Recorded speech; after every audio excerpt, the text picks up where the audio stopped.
Live yet. Now I'm going live.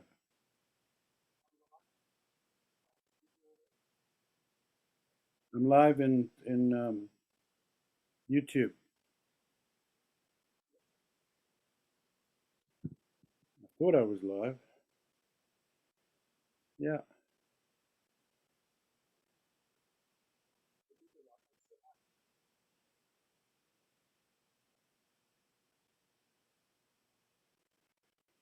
This is just a test in preparation for our session later today. Just a test in preparation for our session later today. Okay, that's good. We can stop. You know what? I just. Yeah, that's good. We can stop. You know what? I just.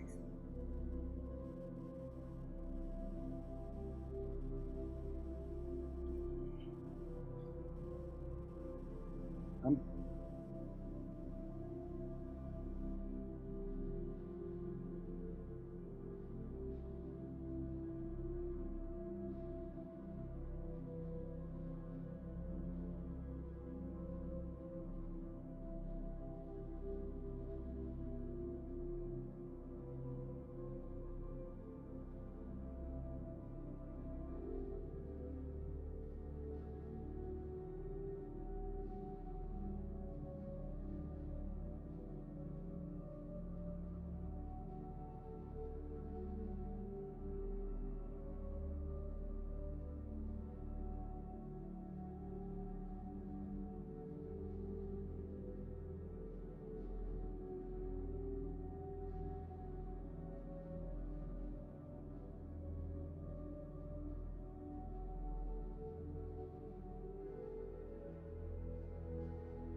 Nobody's allowed in yet, so it's just us for now.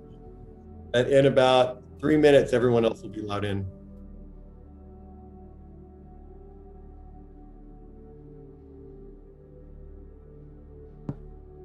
There's 284 participants and 275 in the waiting rooms.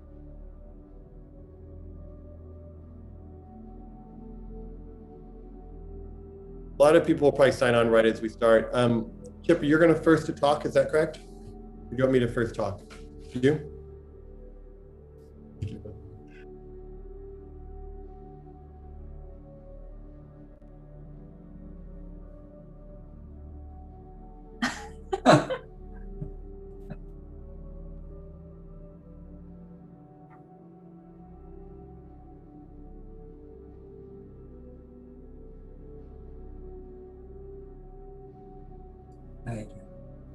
I want to paint that are just like that.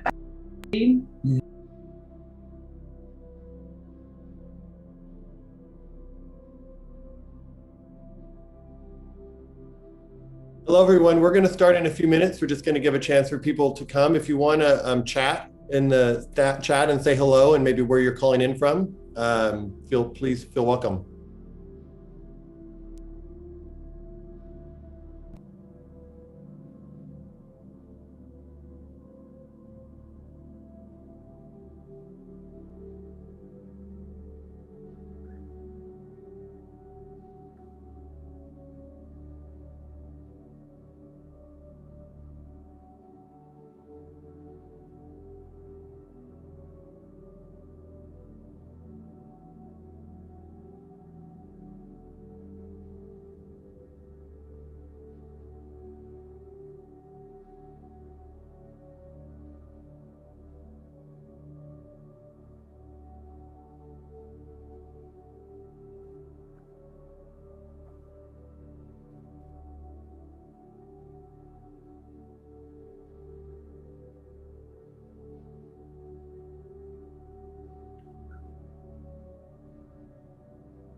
Bob?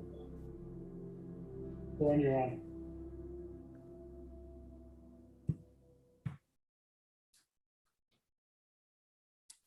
Hi, welcome everyone. I'm going to pass. My name is Soren, and I'm so happy to co-host with my dear friend Chip. Chip, I'm going to pass it over to you, and I'm so excited to be here with you. Where are you coming from, Soren? I am calling from Santa Cruz, California. But you were just here in Baja not long ago. I was here in Baja, and I have property that I have next to you, which I'm super excited to become a part of that community, and maybe your Santa Fe community too. Whatever you decide to do, I'm there. Well, and we'll talk Paul and Jasmine later about the fact that they were down here this last week as well. And some of you saw that because if you watched our video that we sent out to you, you saw it. Well, first of all, Soren, I love you. You know, I really feel so honored to be doing this with you. You are a master. And what I really appreciate is wisdom. You know, I remember when in the early days when we first started doing some work together, we did an Esalen workshop for young business leaders.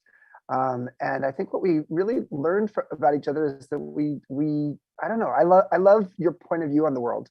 We're moderately different people.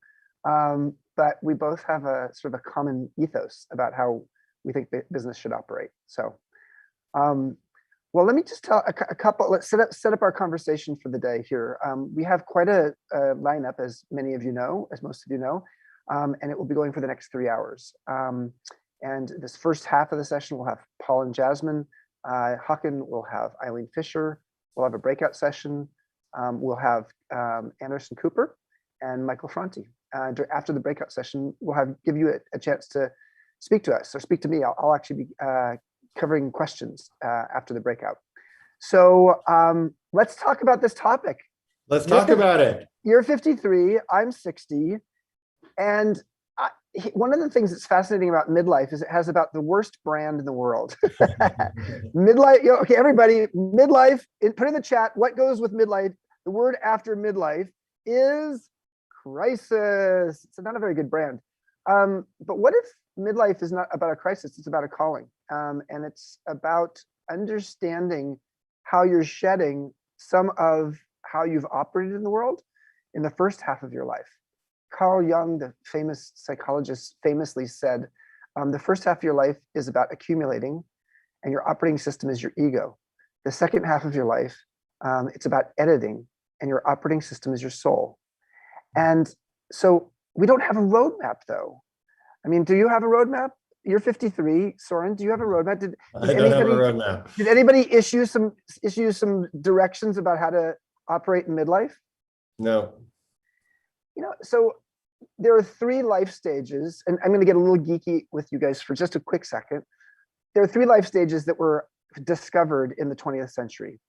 Adolescence, which is a word that didn't exist before 1904. And once Stanley Hall, famous psychologist, introduced that word into the lexicon, into society, we created child labor laws, we created public junior high schools and high schools, and kids didn't have babies at age 15 or 16 readily, as much as they did before. And similarly, at the other end of life, retirement. Retirement is a relatively new phenomena. It's sort of a 20th century phenomena. It was a safety net through Social Security and pensions. It gave people the comfort that if you've worked 40 years of backbreaking labor in a factory, you can actually take the last few years of your life off. But the other midlife phenomena the other life stage phenomena that actually was introduced in the 20th century was midlife, because our average age in the year 2000 in the United States was 47 years old. And in the year 1900, it was 47 years old. By the year 2000, it was 77. And that's how midlife got created, because there was a whole period of life that's sort of become a marathon, because now sociologists believe that midlife lasts maybe as long as 35 to 75. And there's a new life stage that most of you have never heard of called midolescence, when you're going through hormonal, emotional, and physical changes. And similar to adolescence, but it's in a very different era of your life. And it's a time when a lot of transitions happen. So I'm going to go back to you, Soren. I got a little bit more. Yeah. I just have to say, the first time I met Chip, I had heard about him from doing joie de vivre hotels and all these really innovative businesses. And so I invited him to come to a business conference and to give a talk. And I can't remember exactly I can't remember the title of his talk, but I do remember what he was wearing. And I believe he had this very bright green kind of like vest on, if I recall right. And I remembered thinking, that guy just dances to his own tune. You know, he shows up at a business conference with a bright green vest. He lives his life in a really creative way. I want to get to know him better. And so that was my very first experience of you, Chip. And when you told me, we were in LA, I don't know if you remember this, we're in LA, you had just left Airbnb. And I said, Chip, what are you doing next? I was interviewing you as Wanderlust event. And you're like, you know what? I'm going to take 2 years. I'm just going to do nothing. I'm going to try and do as much nothing as possible. And knowing you, I was very curious how Chip doing nothing, how long Chip doing nothing would last. Yeah. And then I hear that there's this vision in your heart that comes through to write this book and to do this work. And it just seemed so perfect. We need somebody championing how we can revision our every phase of our life. We need to be able to repurpose every phase of our life to have meaning and to feel like we're contributing, and to feel like it's not about going to sleep. It's actually about waking up, and it's not about the ego or the me. It's actually about the we. So when you told me that this was your passion and you were focusing on creating these modern elders, I just thought, this is so perfect. And I'm just so honored to know that, like, you're building this place in Baja. You have a center also that you're creating in Santa Fe. And I just love this movement. And as I've gotten older since then, it's become more and more relevant to me. At first, it seemed like maybe I was a little younger, but now I'm 50, as you mentioned, 53. And so it's been increasingly important to me, like, what are all my friends and allies and those, we're doing to make meaning in our life. And I've seen so many people just lack meaning, and the depression that can happen, and the feeling of like whether they have a bunch of money or they don't have a bunch of money. there's this sense though that like, I don't have a purpose. I don't have a contribution to the world. I don't know what I can offer. And so I feel like to me, this is so important, which is like, as long as as John Kabat-Zinn likes to say, as long as you're breathing, there's more right with you than wrong with you. And for us to be able to sit together and to be able to go deep, and this is what I see today being like, let's go deep into what is it that calls my heart? What is it that serves me? What is it that serves the earth? What is it that serves the whole? And so I'm just super excited to be able to be in this experiment and in this inquiry together with all of you. And Chip and I have no idea what you're supposed to do with your lives, but we do know that there's something for you. As long as you're breathing, there's some contribution that we can all make. So that's what that really excites me. And that's part of the reason we're here. And I'll tell just a quick personal story. So I was 47 and I had a flatline experience. I died 9 times over the course of 90 minutes. I had a broken ankle and a septic leg, and I was on an antibiotic that I was allergic to. I was in St. Louis, Missouri after I'd given a speech. And I was having what a guy named Bruce Feiler wrote a book called Life is in the Transitions. He's on our MEA online faculty. What he calls a life quake. I had everything that could go wrong. 47 years old, I had, a serious health crisis. I had my foster son going to prison wrongfully. I didn't want to be running this company I've been running for 22 years, and I didn't know how to get out of it. I had my partner of 8 years leaving me. So I was in one of those states where I was like, Jesus, what do I do? And I didn't, other than having good friends who I could rely upon and maybe a therapist as well, I felt like there was like some roadmap that hadn't been issued to me. And lo and behold, well, 5 of my friends during that time, between 2008 and 2010, committed suicide, or chose to have death by suicide. And all I knew was that this was a really challenging time.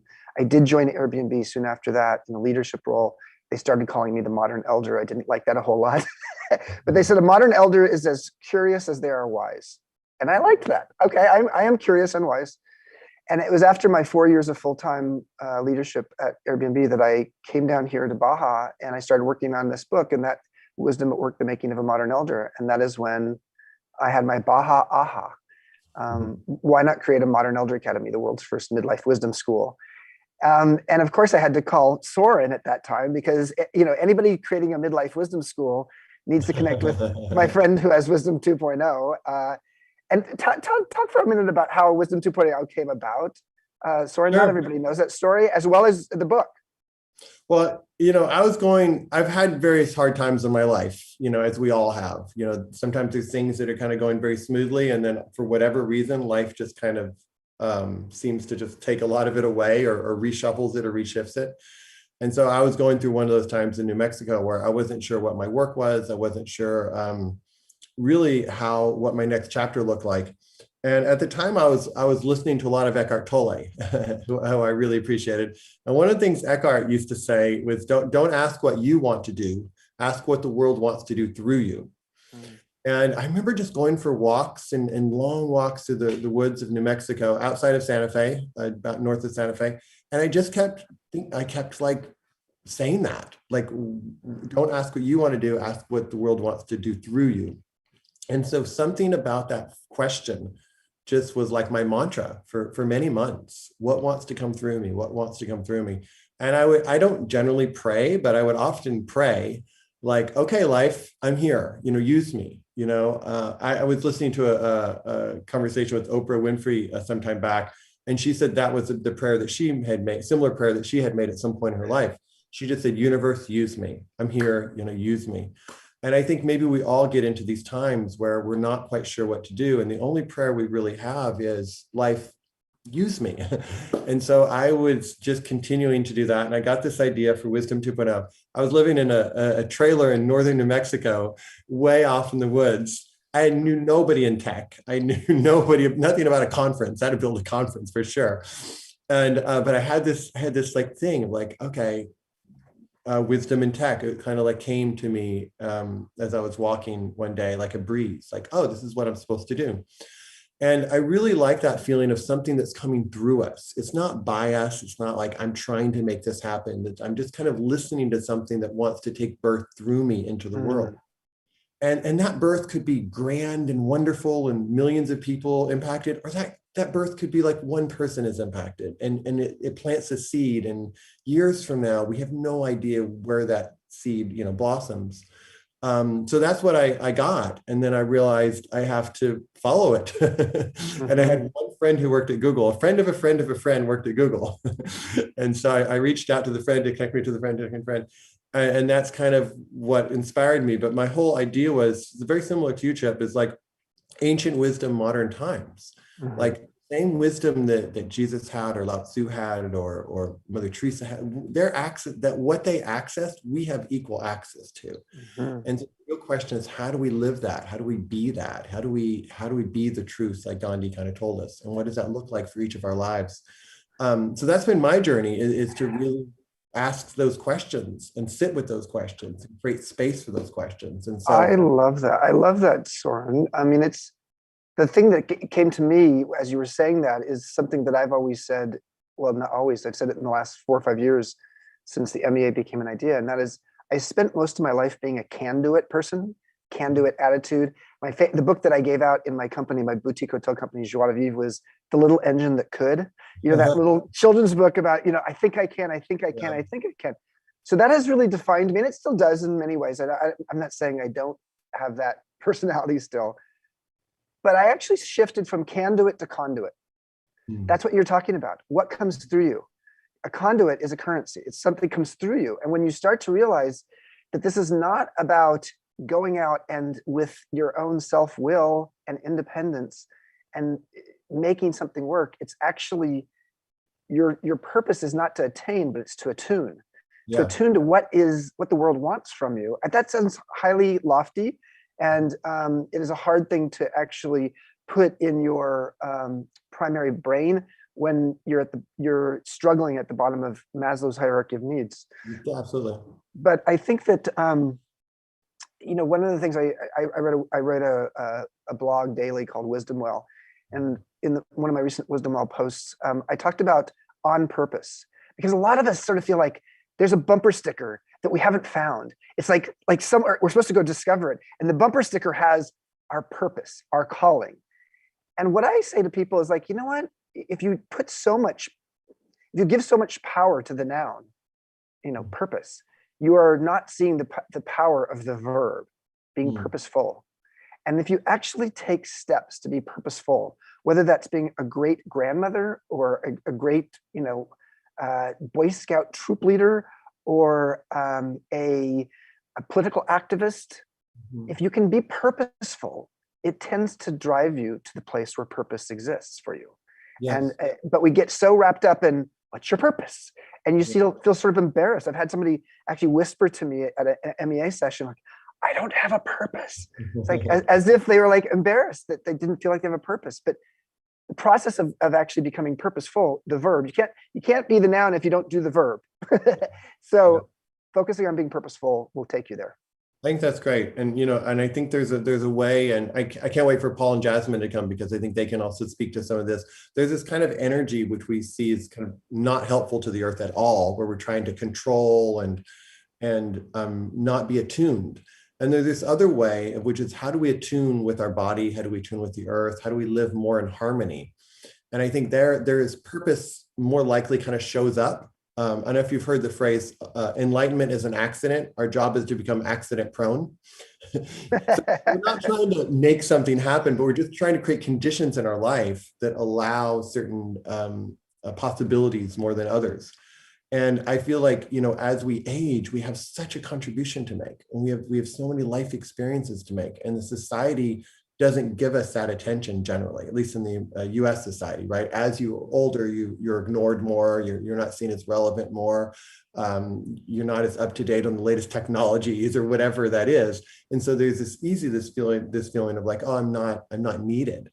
And when I look at the world, and again, I think Paul and Jasmine can speak to this, it's like everybody needs to be on the boat. Like we need all hands on deck, like this, to kind of turn this ship around and to feel like we're creating a sustainable world for generations to come. we need each one of us showing up to the full extent that we can and realizing we each have a place here.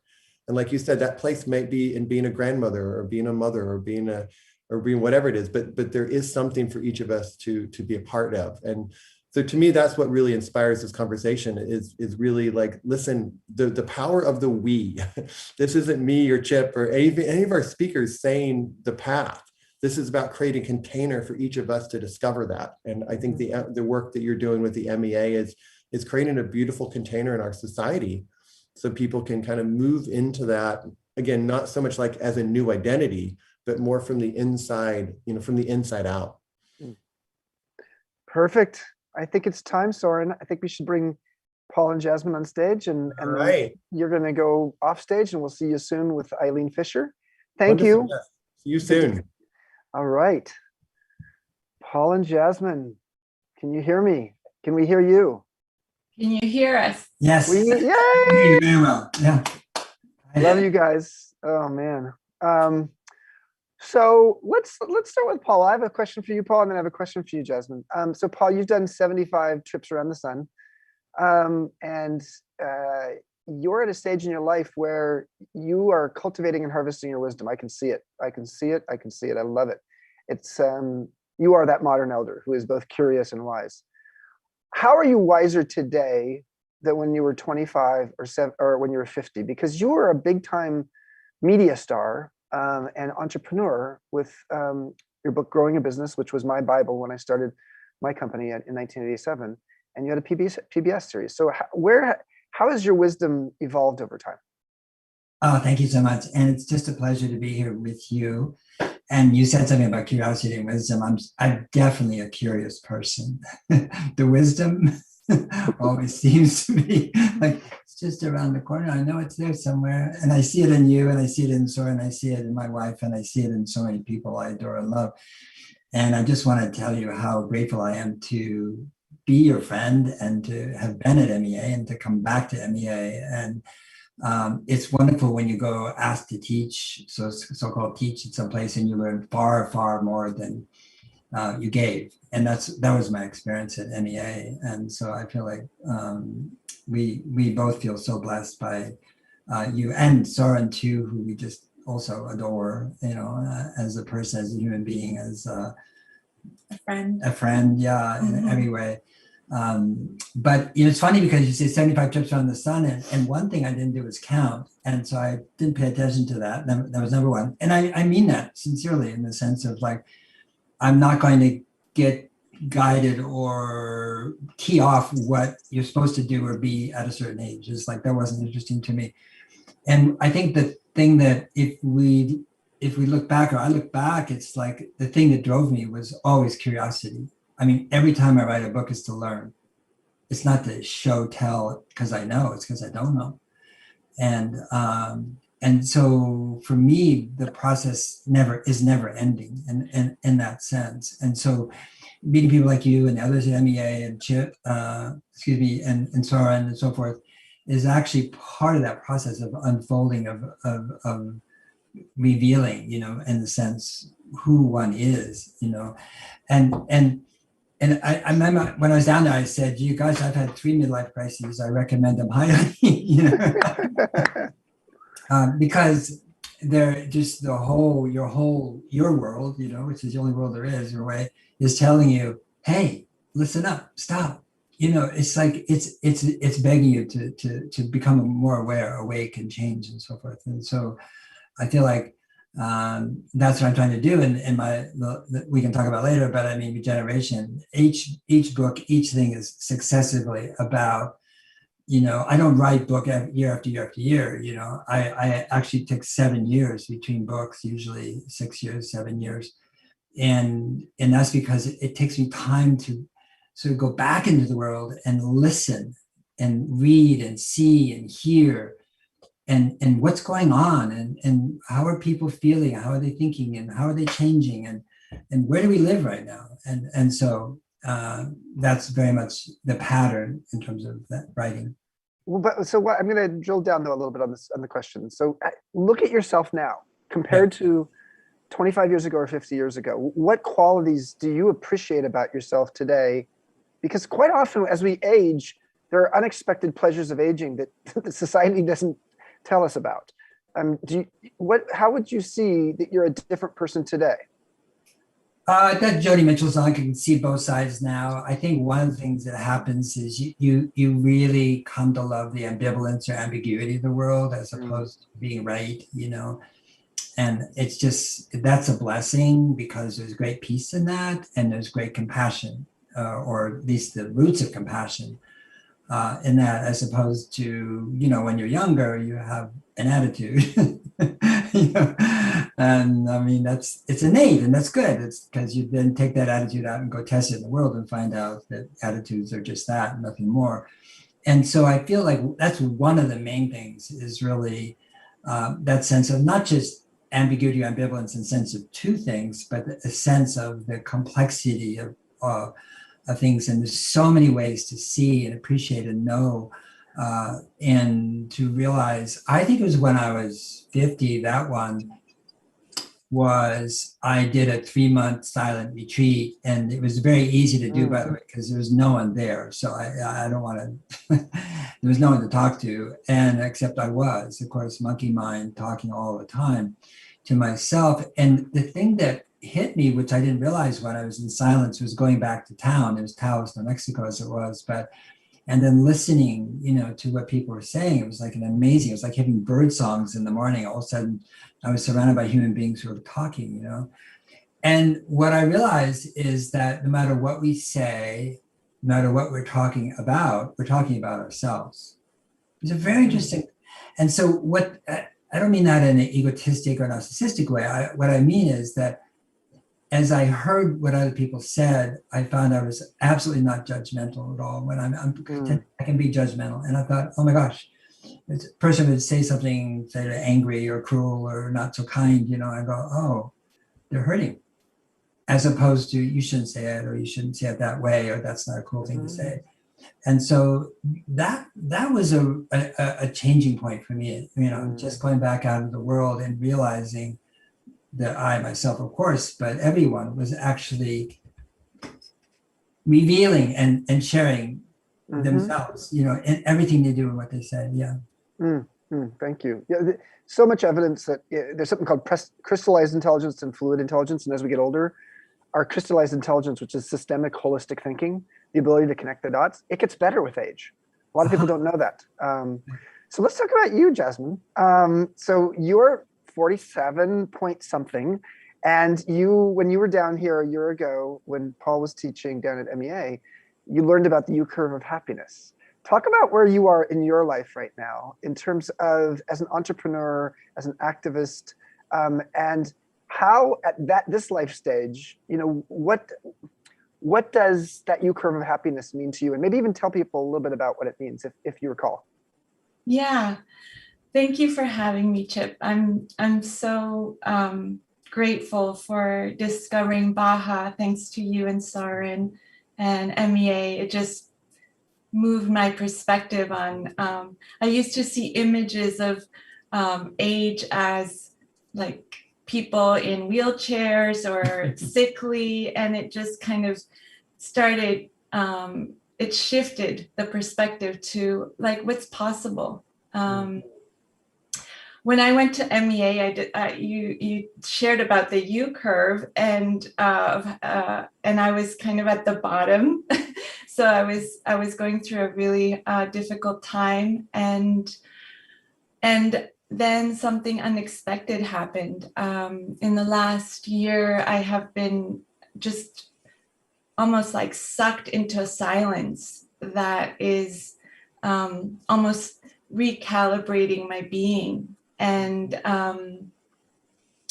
it's so sweet to start seeing the other side. And I feel that age, as you mentioned earlier, does have these unexpected sensations, like the relationship to our body that doesn't just, it's not as agile, or things start going south, and you can't use it as a tool to, you know, to attract in the same way. You know, there's a different luminosity that begins to be experienced, and it's an internal, almost like an internal secret that I've been able to start accessing, and that's because I think the first part of life, it's like that ebb and flow. So the first part of life, it's all new. There's new cities, there's new people, there's new flavors, there's like the eyes looking out into the world, and then that's super. We start to find out who we are in relationship to the world. And then that's been seen, and so there's this inner quiet, and the world starts being more internal, and also the point of reference. It's not so much body, we're not so body identified. I notice there's more of a sense of living from a spaciousness, living from you. That word always makes me think of you. Living from something that's not so looking at defining itself in the world, but integrating life and death as an experience that is more gentle. I think. Go Yeah. ahead. Go ahead. No, it's incredibly fulfilling, and that's a surprise. Like not having to be so dependent on external and the body and what other people think, and orienting oneself to more of a quiet sense of self. Yes, I get what you're saying. I have a friend who said to me, just when I got comfortable in my own skin, it started to sag. The U curve of happiness, for those who are just curious about that, is social science research that's been done around the world that has shown that from about age 22 to age 47, people have a long, slow slog toward less life satisfaction. And between 45 and 50, although your mileage may vary, things get better. And it doesn't necessarily mean circumstances get better. You're going to have circumstances that get bad, at any time in your life. Midlife is full of transitions, but your response to them, your emotional intelligence, your ability to create psychological safety for other people who are going through something with you, these are things that get better with age. And so people in their 50s are happier than their 40s, 60s happier than 50s, 70s happier than 60s, and women in their 80s are happier than women in their 70s. Men start to plateau, and it goes downhill. So there's something to be learned from that. The societal narrative is you hit midlife and it's more like mid-death. You get through the crisis and then you just have disease and decrepitude. But in fact, it's quite different than that. Talk to us about regeneration. This is your next book. You both are, advocates for regeneration, especially for the climate, but also maybe regeneration, not just the soil, but maybe the soul. Explain the word regeneration to us, because we are going to hear a lot more about it in the next few months, because Paul's book comes out in September, correct? September 14th, yeah, right. Well, regeneration is a buzzword. Everybody's using it in business now, and it's become almost what I call a weasel word. Weasel word is a word that can mean anything you think it means. And so, so one thing I'm trying to do is to try to put the word back where it belongs, which is its core meaning. And its core meaning is to everything that you do, every act, every decision you make, you're placing life at the center of that. It pivots according to its relationship to life itself. And that's regeneration. It can be applied to anything, whether it's self or other. Most people often think of it in terms of soil or regenerative agriculture, because that is where you hear about it most. But in the book Regeneration, it's really about looking at our relationship to each other and to the planet, and certainly to climate, in a whole different way. Because I feel what we've done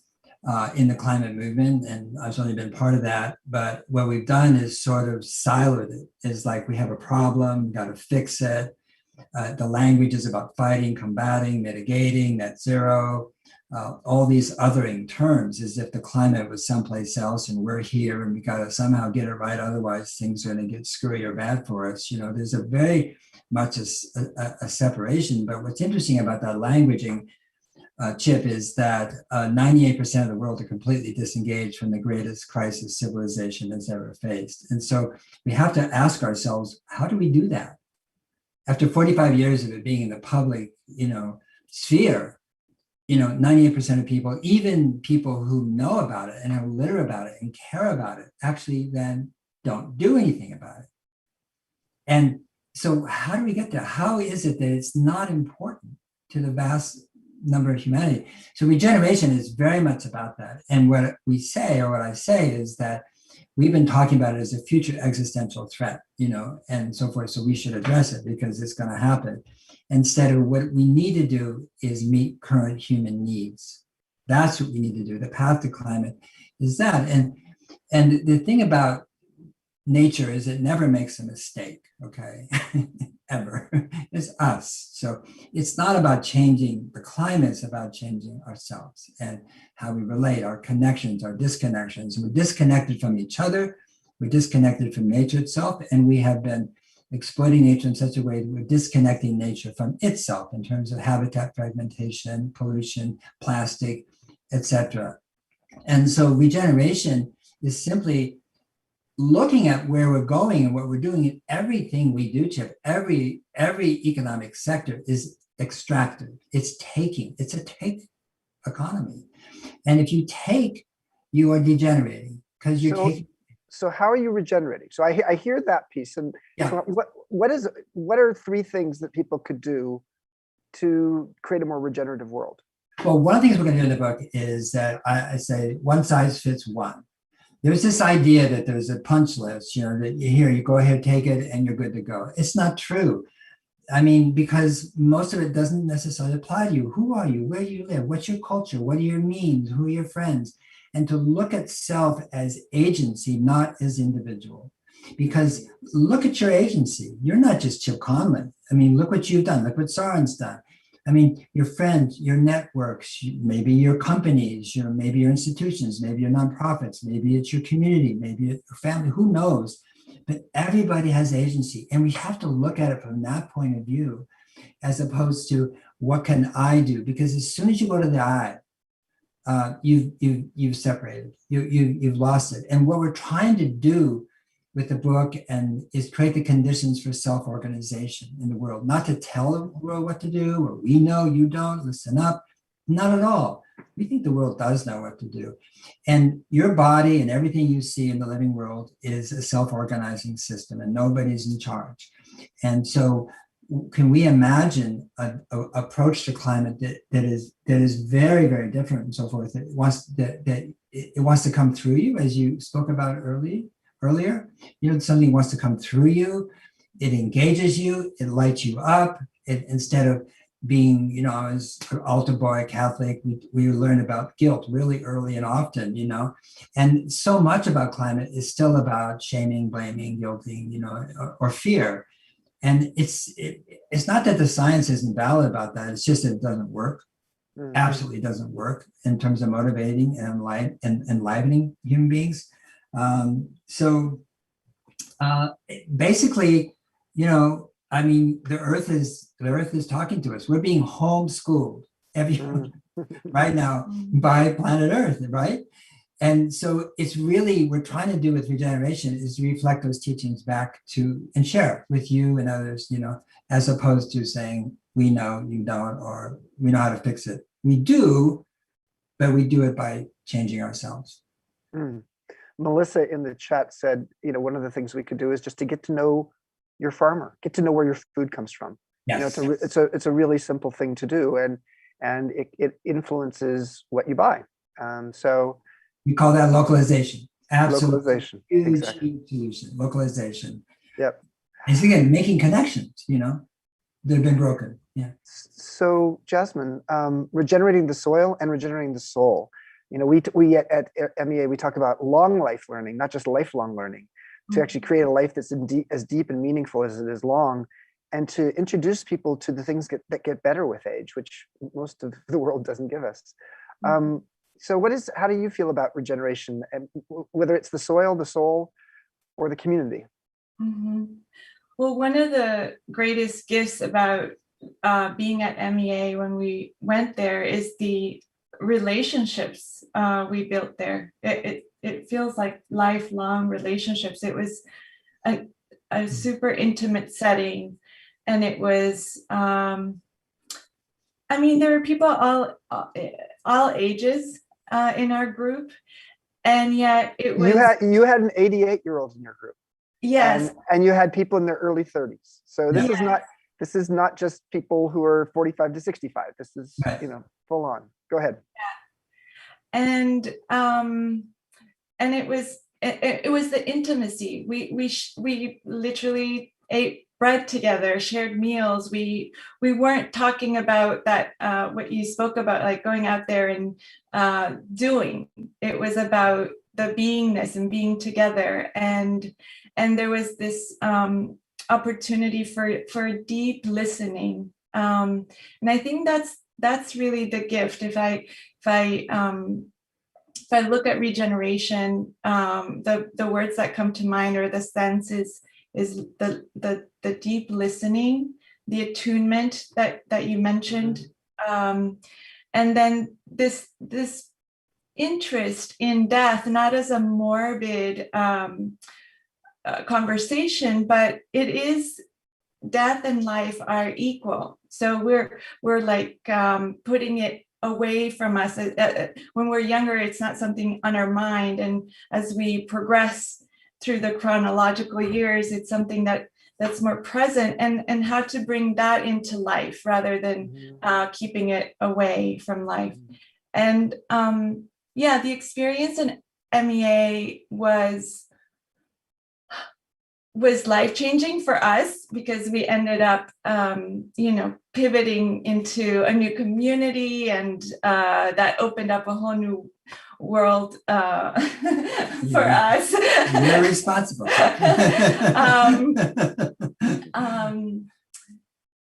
But it's I think it's the perspective that we haven't been, the new narrative that hasn't been explored or shared in this Western world. I think that Indigenous cultures have more of an honor for aging that we don't really have in our Western society. So it's changing that paradigm. Yes, beautiful. Well, it's time for us to move it back to Soren and to Eileen, but I just want to say to you, as neighbors and friends, and as one of our mastery faculty members, Paul, it is such a joy. For those who don't know it, long ago, I was a fanboy of Paul. And like I said, someday, when I was 26, when I started my company, that book, Growing a Business, was my Bible. And here I am now, collaborating with you and having fun. So thank you very much. Thank you. All right. Soren, over to you. Wonderful. Thank you. Thank you so much, Paul and Jasmine and Chip. I am super, super excited to welcome a mentor of mine, a friend of mine. Eileen Fisher is somebody I've known for, I don't know how long I've known you, Eileen, but you've always really inspired me, not just as a business person, but also as the quality of the presence in which you show up, your curiosity, your ability to learn at different times and different phases of life. I remember I'll be talking to you and you're like, I'm super into embodiment, Soren. I just started getting all into this embodiment practice. I love it. Or I'll talk to you another time, like, wow, I just got interested in this. And I love the openness and the curiosity. And for people who don't know Eileen, she has Eileen Fisher, a clothing company that's all about creating women's clothes that feels natural, and that has a supply chain that's ethical, and that she's really been spearheading a lot of movements towards ecological, nicely designed, comfortable, long-lasting clothing. And it's just so nice to have you here with us, Eileen. Well, thank you, Soren. That was a nice introduction. I was trying to remember when I first met you. It's been a while. 10 years or something, maybe. I don't know. Yeah. And so I know This last year has been hard for a lot of people, and I know that you turned 70, I believe, this last year. Right. That was the easy part. That's the easy part. But you also had a huge change in your life, with all the stores and COVID kind of creating a huge shift in the retail business. Right. And so I'm just curious, what have been some of your lessons over the last years from having to kind of maybe reduce the size of your company, maybe shift the focus of kind of how you navigate? Curious, yes, what are some of the lessons from this last year for you? Oh, yes. Thank you, Soren. It's been quite an intense year. Just caught the end of Paul and Yasmin, and that was very sweet. Yeah. I'm a big fan of Paul's, been reading his book for years and all of that. So that's wonderful. But back to this year, it was a kind of a shock when COVID happened. And, I guess we'd been just rolling along and doing all that we could in terms of trying to make a difference with the clothes and sustainability and all those things. And we thought we were doing pretty well. And then all of a sudden, all of our stores were closed and, the revenue stream stopped, and we had people in the supply chain. We were struggling to pay organic farmers and, sowers, and, it was quite a painful, fear-filled. I was really struggling with fear. I really being with the fear was very intense for me. And I know that I always have had this idea that things happen because they're meant to happen, and there's meaning in it. And I think what I learned was that opportunity to stop the machine that was rolling. And that wasn't just the work machine, that was my whole life, and to just have that opportunity, to stop and reassess everything. What are we doing? How big is big enough? How much production is too much production? Where, when is it good? And what am I doing with my life, and what does it all mean, and why? So I think that stopping is something that I always try to do, that I really was reminded in like a really big way of like, stop for 3 months, stop for 6 months, because usually I think this, we take a minute before meetings and we have a moment of silence. I meditate every morning, I do yoga, so I always make a point to stop. But this was like a real reminder, it's so important to stop. And it's such a gift to be able to stop. It's crazy to think of COVID as a gift, because there was so much, illness and death and terrible things happening. But for me, it gave me a chance to kind of rethink my business and my life. And that was such a gift. I don't think if it hadn't happened, I would have really been able to make the changes and to go through what I went through. And I feel like we're in the midst of like a huge transformation of the business, and just really simplifying and reorganizing. And for me, I feel like it's a gift of being able to make it really what I think it was meant to be in the first place. Get to the essence of it is how I keep saying, And it was just a very interesting synchronicity, because at the same time, my daughter, my 28-year-old daughter, landed in the house with me. And it was such a gift. That would never have happened. She would never have spent 6 months at that age with me. So, I got to know my daughter, I got to know myself and my daughter and my business in a way that was very, very profound opportunity to redo it a little bit, and to get it to what I wanted it to be, to get to the essence of myself. I'm still trying to do that, and to kind of, I keep talking, but I want to say slow down. That's what I'm trying to say, because what happens when we slow down is we get to what's most important. And I think what came to me is, what do I love? You know, my daughter, my son, my partner, my family, my friends, you know, my coworkers, the work that I do. What do I love about it? You know, that was really a gift. Wow, that's beautiful. I can feel that, you know, and I can feel there's this machine that's so easy to get on, and the machine's like bigger, better, faster, more, you know, get and there's a way in which sometimes that there's an excitement to that, Yeah. you know, treadmill. Fiction kind of. Yeah, and yet the creative spirit sometimes it also needs this other gear, you know, and it sounds like that you're able to really kind of tap into that. You know, Paul and Jasmine talk about regeneration, right? You know, regeneration of the soil and kind of regeneration of a human being that sometimes what I hear you saying is like slowing down and stopping sometimes can kind of regenerate us in terms of purpose. That's That's beautiful. And I'm curious as you think, as we all kind of, you've been running your company for many years, I know, and do you see yourself running it differently now at 70 than you did at 50? And what are some of the lessons you've learned as you've gotten older about, you know, how to best contribute? What's your kind of gifts? Where is it best to leave something alone? Where is it best to step in?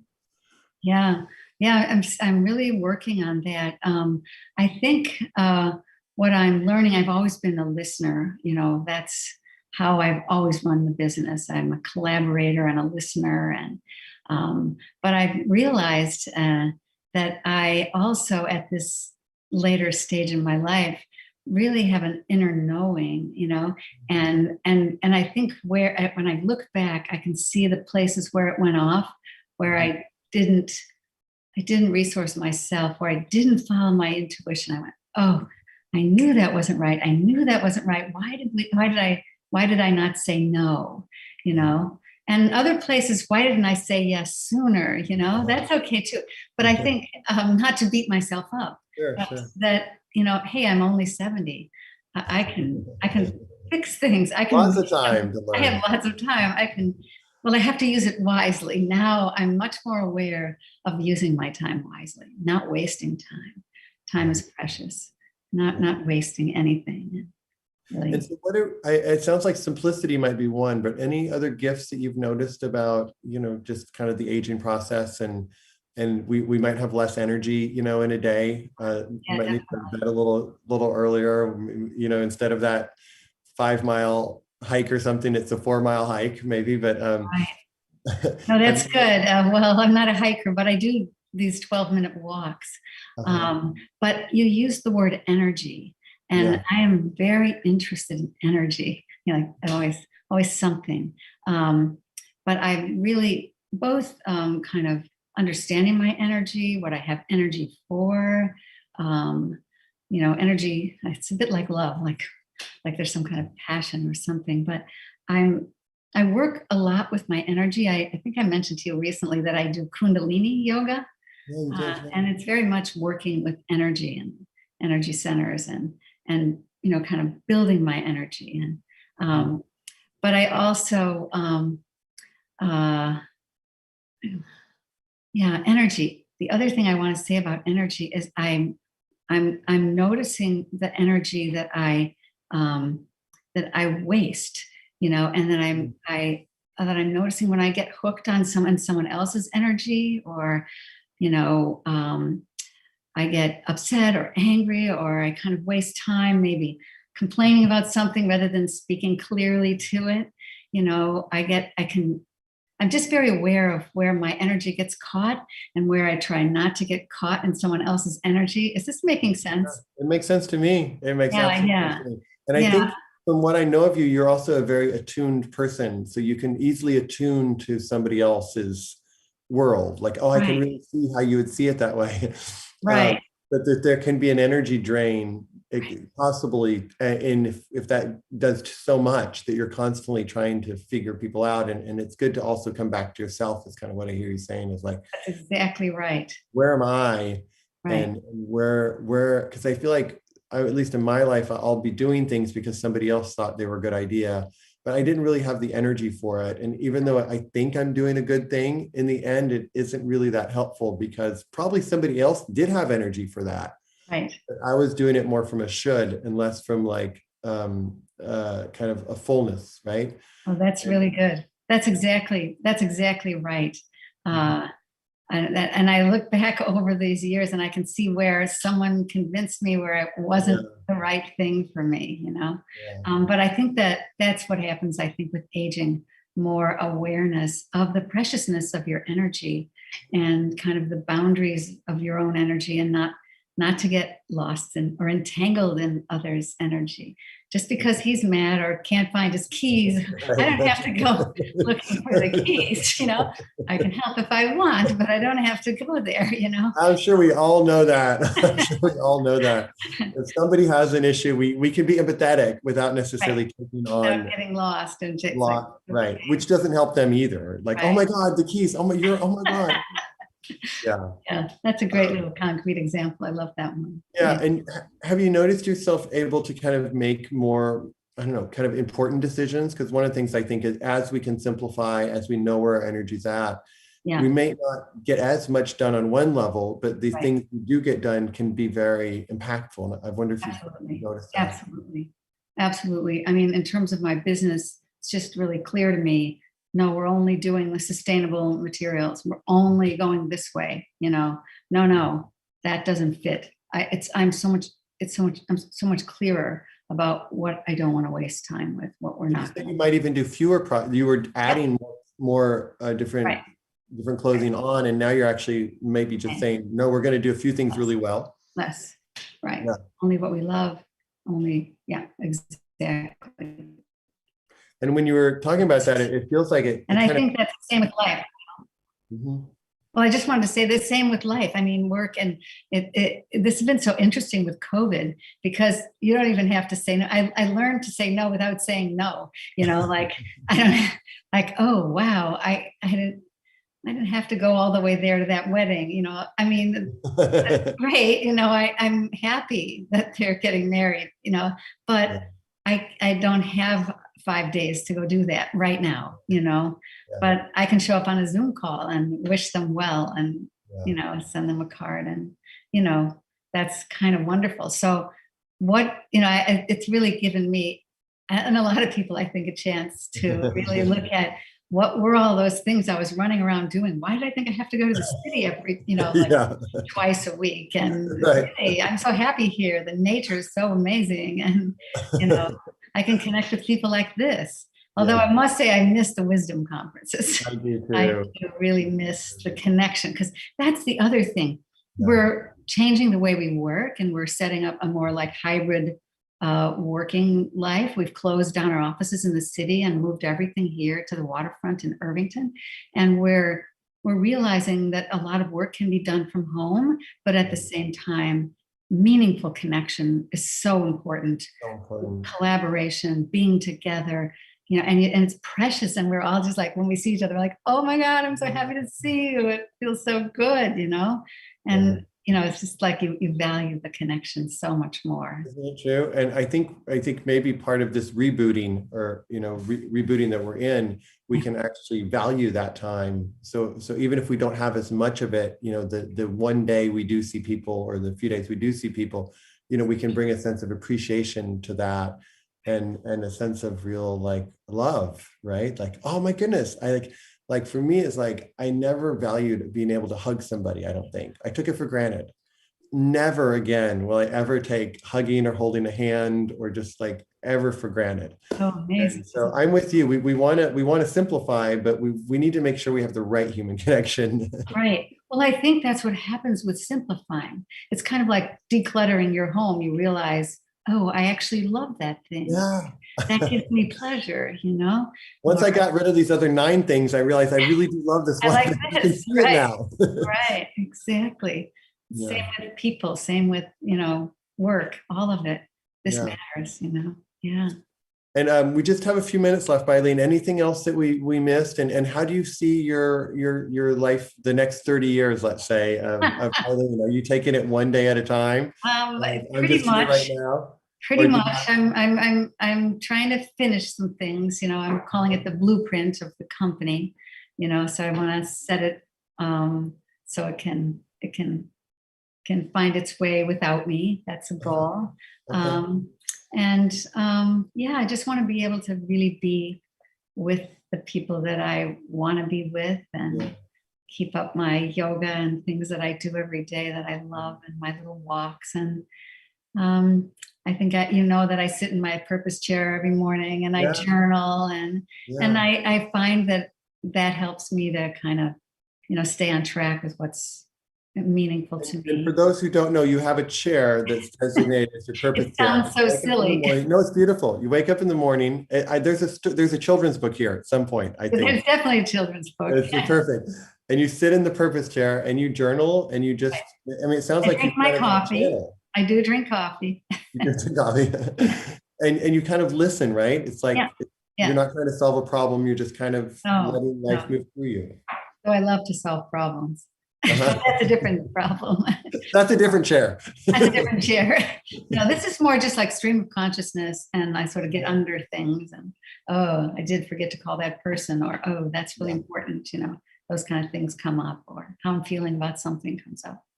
No, since you told me about it, it's actually something. I don't have that chair, but it could even be a corner of somebody's home, or a cushion, or spot out in the grass, right? But I love that feeling that like each day I'm going to attune to what's emerging in me. And while the meditation can be helpful and the yoga can be helpful, it's also just a little more kind of like actively kind of conversing with life in a way, is kind of how I see it, right? Like, hey, life, what needs to be expressed? Right. So I encourage everybody. I've yet to do it, but I encourage everybody. Okay. You have your ways. Away from this, that Eileen's purpose chair, it's easily copyable. There's no trademark on it. Anything else in your heart that you want to share? This has been so sweet. I love the focus on simplicity. I love the focus on quality. I feel like your life has always been about quality, and it feels like quality of connection too. Quality in business, quality of connection, quality of your own inner work, and the importance of having time for yoga and for walking, and like really nurturing the inner world. That just comes across so strongly from you. And anything else that's on your heart that we feel like maybe we didn't address? I can't think of anything, except I look forward to seeing you again. Are you going I look forward to seeing you again too. Do the conferences in real live person again? I can't wait. One of the things I've always gotten from you, Eileen, I don't know if you intentionally do it, but there's a sense of warmth and humility that I've often loved about you. And sometimes when people put their name to a company, it's not always the case. That was one of the mistakes I made. There's a few people we can use and maybe as an example of that. But you're somebody who is so much. There's just a sense, such a deep sense of warmth and humility, and kind of being of purpose that I really appreciate, and I think it's only deepened with age from the feeling I get around you. Thank you. Just a deep thank you for taking the time and my pleasure. Thanks for listening. Of course. All right, thank you so much, Eileen. I'm going to welcome Chip back. See you soon. I'm welcome Chip back, and we are going to break up into groups now. So we are going to do a series of breakout groups, and we will have a chance to connect with one another. So let's see, Chip, we have a few things to go over before we break up everybody into small groups. This could get a little tricky, but we're going to do it. Okay. And if you have your attendee guide, there's links. So it's based on your first name. But before we get into too many details, Chip, maybe you can talk a little bit about the spirit of kind of how we want to foster. Yeah. I mean, this is first of all, Eileen is just so precious. Isn't she? It looks like I can only direct. Oops, we got John. You're on the line, John. So this is what we're going to do. It's an opportunity to maybe metabolize some of what you've heard in the first hour. We're going to put up on the screen a couple of, and maybe in the chat, a couple of questions that you could answer in breakout. But you're welcome to talk about whatever you want in breakout around the topic of wisdom, midlife, etc. Here are the two questions. What gifts have you developed over the years, and how might you repurpose them as you get older? And secondly, what are the unexpected pleasures of aging? So you'll see both of those questions. What I would recommend, you're going to have 20 minutes total in your breakout group. And so it would be wise if there's only 3 or 4 of you in the group, like have a clock, use the time stopper on your phone, and give each other person like 3 or 4 minutes. And then at the end, if you still have some time, you can talk a little bit further. You're also welcome to ask questions. Don't give any advice. This is not an advice giving session. And just remember this is something that we say at MEA, at the Modern Elder Academy. Wisdom is not taught, it's shared. This is your opportunity to share your wisdom. Yeah, and I would just add, one of the things that I often tell people is to speak from the heart. And when you're listening, you're a valuable person, listen from the heart. It's very rarely that we actually get fully listened to in our lives. And even through Zoom, you can really feel if somebody's there and present with you. So the invitation is to be a very active listener, to be an active speaker, and to kind of really tap into that. There might be a first answer you might, when you see that question, like, oh, da-da-da-da-da. But then our encouragement would be like, see if there might be a deeper answer to that. Like, okay, this is the initial answer, but is there kind of a deeper sharing that might feel better? And to realize we have these precious moments with these other people, and this is a chance to kind of digest and to share, as Chip mentioned. Because we don't want to, we have so many people with us, 900 or so, we're going to have different places to go. So Chip, anything else before we list all the different groups for people to go? Let's go. Okay, so you're going to come back here. We're going to have Anderson Cooper coming and Michael Fronte. So this link that you're on now is our main stage. So you're going to be coming back here after your time in the small groups. And on your attendee guide and also in chat, there are links to all the different groups based on your first name. So I can actually, so if you're, A through this, you go to this group. If your first name begins with this through that, certain people will actually stay here. So there's a group that'll be staying here, and there'll be three other links. So go back to your attendee guide. If things get confusing, it's all in your attendee guide. And if your name is Mary, you'll see a thing that says, M through whatever. That's where you go. If you happen to get it in the wrong place, don't worry about it. It's okay. If you show up somewhere and you're like, oh, my name is M and I'm realizing I'm in the A to whatever, it doesn't really matter. We'll make space for you. Anything else, Chip? I think we're ready to go. All right. So you're going to have the small group sessions, and then we'll see you back here in about 20 minutes. And enjoy and connect. And we look forward to seeing you soon.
36 years of adulthood ahead of you. Oh, good. And 54 minus 18 is 36 years.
What?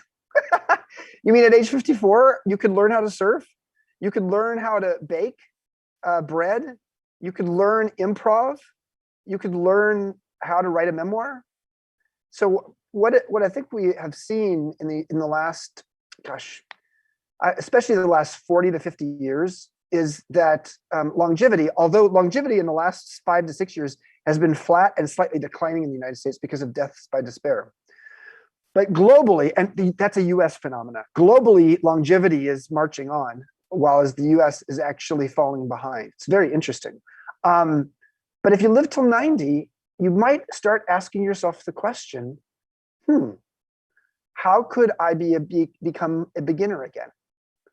Now, for many of us, you were a beginner when you're an adolescent, not when you're a middlescent. Middlescent, for those who heard me earlier, middlescence is the period of time often between about 45 and 60 when you're going through menopause. Men are going through andropause. Most men don't know that exists. You're going through emotional identity changes. You're in the process of shedding some things. And what I think is fascinating is how few of us realize how much time we still have ahead of us. And it's, so yes, to answer Tom's question, MEA is a campus in Baja. We do workshops down here. We have something called sabbatical sessions during COVID, which are longer stays and less programming. We have a campus that we're going to be opening in Santa Fe, New Mexico, on a 2,600 acre ranch, as well as another location in town in Santa Fe. And then we have MEA online, which is the easiest thing to do. It's an 8-week course in digital intimacy. So if people have more questions, wait, I say digital intimacy, what does that mean? It means you may have 300 or 400 people in the course, but you're in a group of like 6. And in your cohort, you do a one-on-one conversation each week with someone in your group based upon the content of that week. So that's to answer the question about MEA. So let's have people raise their hands if they want to actually contribute something, some insight or observation. Feel free to raise your hand and I will call on you. We have about 665 of you back now. And so someone just asked about Anderson Cooper. Anderson Cooper will be joining us in about 15 or 20 minutes back with Soren. And then after that, we'll have Michael Franti with me. And then Soren and I will wrap up. So raise the hand. I see Stacy. I see 4 of you. So Stacy, let's go first with you. I'm going to unmute you. Keep brief if you don't mind. Okay, I could do that. Hi, I'm Stacy from Chicago. I'm turning 50 this year, and I'm actually seeing my baby boomer and father and my grandma, who's 93, go through a lot of turmoil. And so I've been doing a pivot in myself so I can help them. So in a way, I've kind of flipped the role of being, the young person. So that's what I'm hoping to do, is help them. This is what we call the sandwich generation. Often people are taking care of people older than you and younger than you. So thank you so much, Stacy. Let's go to Barb. Unmuting you. Go for it, Barb. Everyone. I'm Barb. I'm from Hermosa Beach, California. I am 51, turning 52, and just completed the MEA online with Chip and Carrie's awesome experience. So thanks for that. I think one of the things, just kind of reflecting back on the questions, and what was the thing that surprised me coming into this period for me? It's like, God, I'm only 51-ish, but I really have run out of things to prove to people. Like I do not prove myself to anyone anymore. And it just feels really good to be that grounded. I mean, I am a yogi, so I've been practicing for 18 years. So maybe by year 17, 18, I finally completely got grounded. So I just wanted to share Beautiful. that. Thank you, Barb. Thank you, welcome. Barb. I'm glad you got to experience MEA online. So great to see you. All right, let's go to Ushi. Ushi, that's an interesting name. Go for it. Yes, hi, my name is Ushi and I'm in Los Angeles.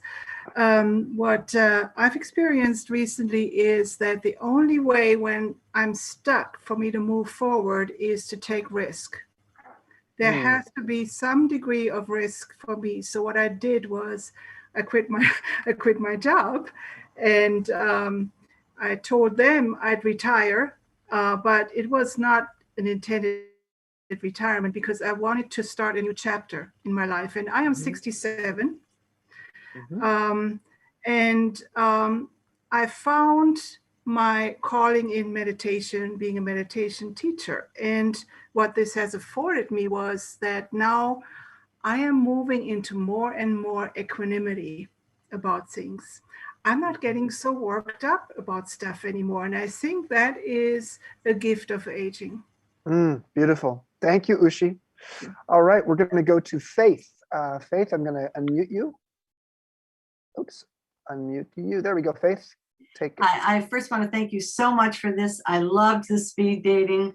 And I want to thank the other 3 members that shared their inspiring stories. I'm 63 and I'm from LA. I know Soren and Eileen. I'm in the inner MBA with them right now, which has been revolutionary for me. And I just wanted to thank you for this community. It's really exciting, and to be around such creative thought leaders, and it's so stimulant, especially on a Saturday afternoon where I would just be in the back meditating, I guess. So thank you, Chip. This is really amazing, and I'm excited to learn more about what you do. Thank you, Faith. All right, let's go to Susan, an MEA alum. Hello, Susan. Are you unmuted? There we go. Okay, there we go.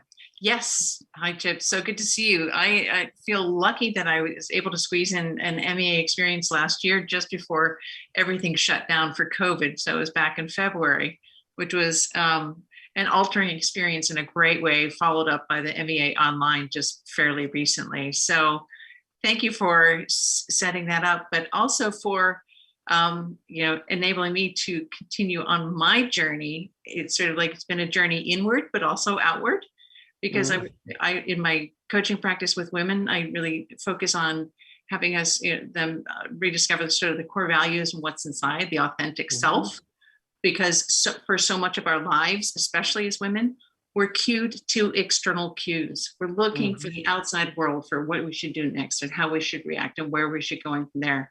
And getting drawn into the interior is so important, because then you have many more resources to go back out and do good in the world after that. So thank Beautiful. you. Thank you, Susan. I'm going to go to Roderick. Roderick, you're unmuted. Yes, can you hear me? Yes, we can. Yes, this is my first exposure to MEA, and so I definitely appreciate being here.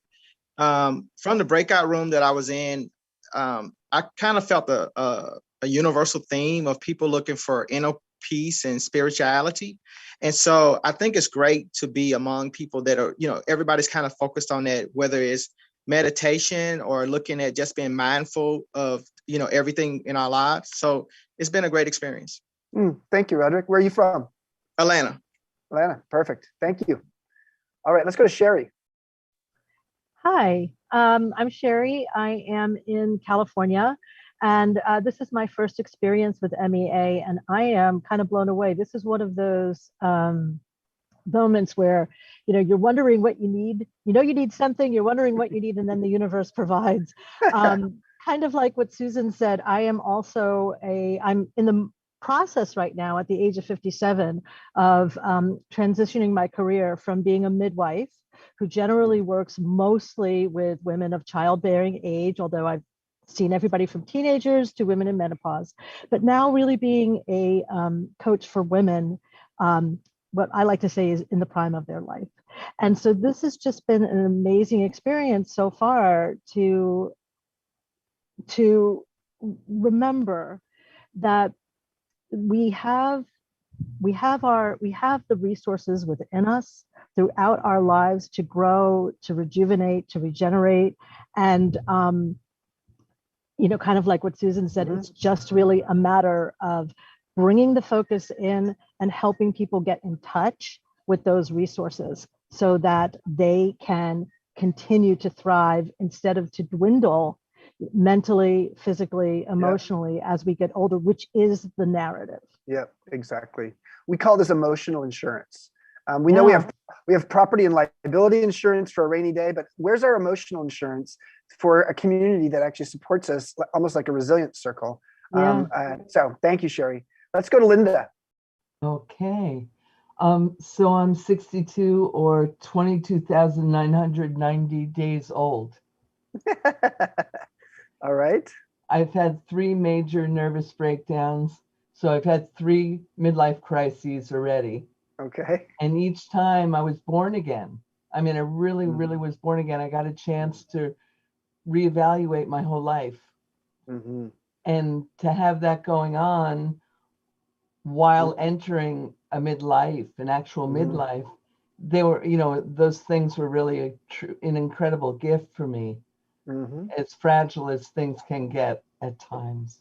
Well, thank you for your honesty. And you know what? Sometimes my first hotel I ever created was called the Phoenix, rising from its own ashes. And we can regenerate ourselves and rise from our own ashes. Thank you. I'm going to go to Mitchell. Hi, Chip. Glad to be here with you. Love the topic. I'm also a member of the Inner MBA program that a few others here are. My question to you is actually about, I came across your emotional equation work when I was unemployed and doing some research, and just curious I know we can't elaborate now, but if you look at wisdom of aging now and those concepts in any different light or any different insight or. Yes, so for those who, thank you for the question, Mitchell. Go ahead and take your hand down now. The reality is most people don't know this, but on average, again, your mileage may vary, our emotional intelligence grows with age. Our IQ does not. So EQ gets better with age. And to my mind, EQ is really about fluency, how to be emotionally fluent, how to be your own chief emotions officer, a CEO of your own emotions. And so the book Emotional Equations, which was my book before my most recent book, which is Wisdom at Work, The Making of a Modern Elder, really spoke to how do you become more emotionally fluent based upon math exercises, a very male way to look at emotions. Let's do Michael. Thank you. One of the things from our group, as we're in the second half of our lives, we're starting to lose friends and family and spouses, and how important our health is, and to take care of our health, and that we have so many people that are practicing things to bring health and healing from within instead of from without, from pills and the pharmaceuticals, but to really see what the great technology this body is. And this $1 billion piece of equipment that we each have that has no owner's manual that we know of, that but yet if we feed it correctly, does amazing things. Yes. And just appreciate this group, and thank you for putting this on. Thank you, Michael. Let's go to Alice. This is Alice Abrams from Denver, Colorado. I want you to know that I've crashed your party. My birth year is 1931, and on May 11th, I will be 90 years old. I want you to know that when I was 60, as a member of the International Women's Forum, I was at a conference in Washington, and Carolyn Warner, who at that time was the nominee for governor of the state of Arizona, was starting a book called The Last Word. And she wanted to know what pivotal phrase was a turning point in my life that she wanted to share with others in her book. I must admit that at 60, I thought to myself, what was it that I had learned?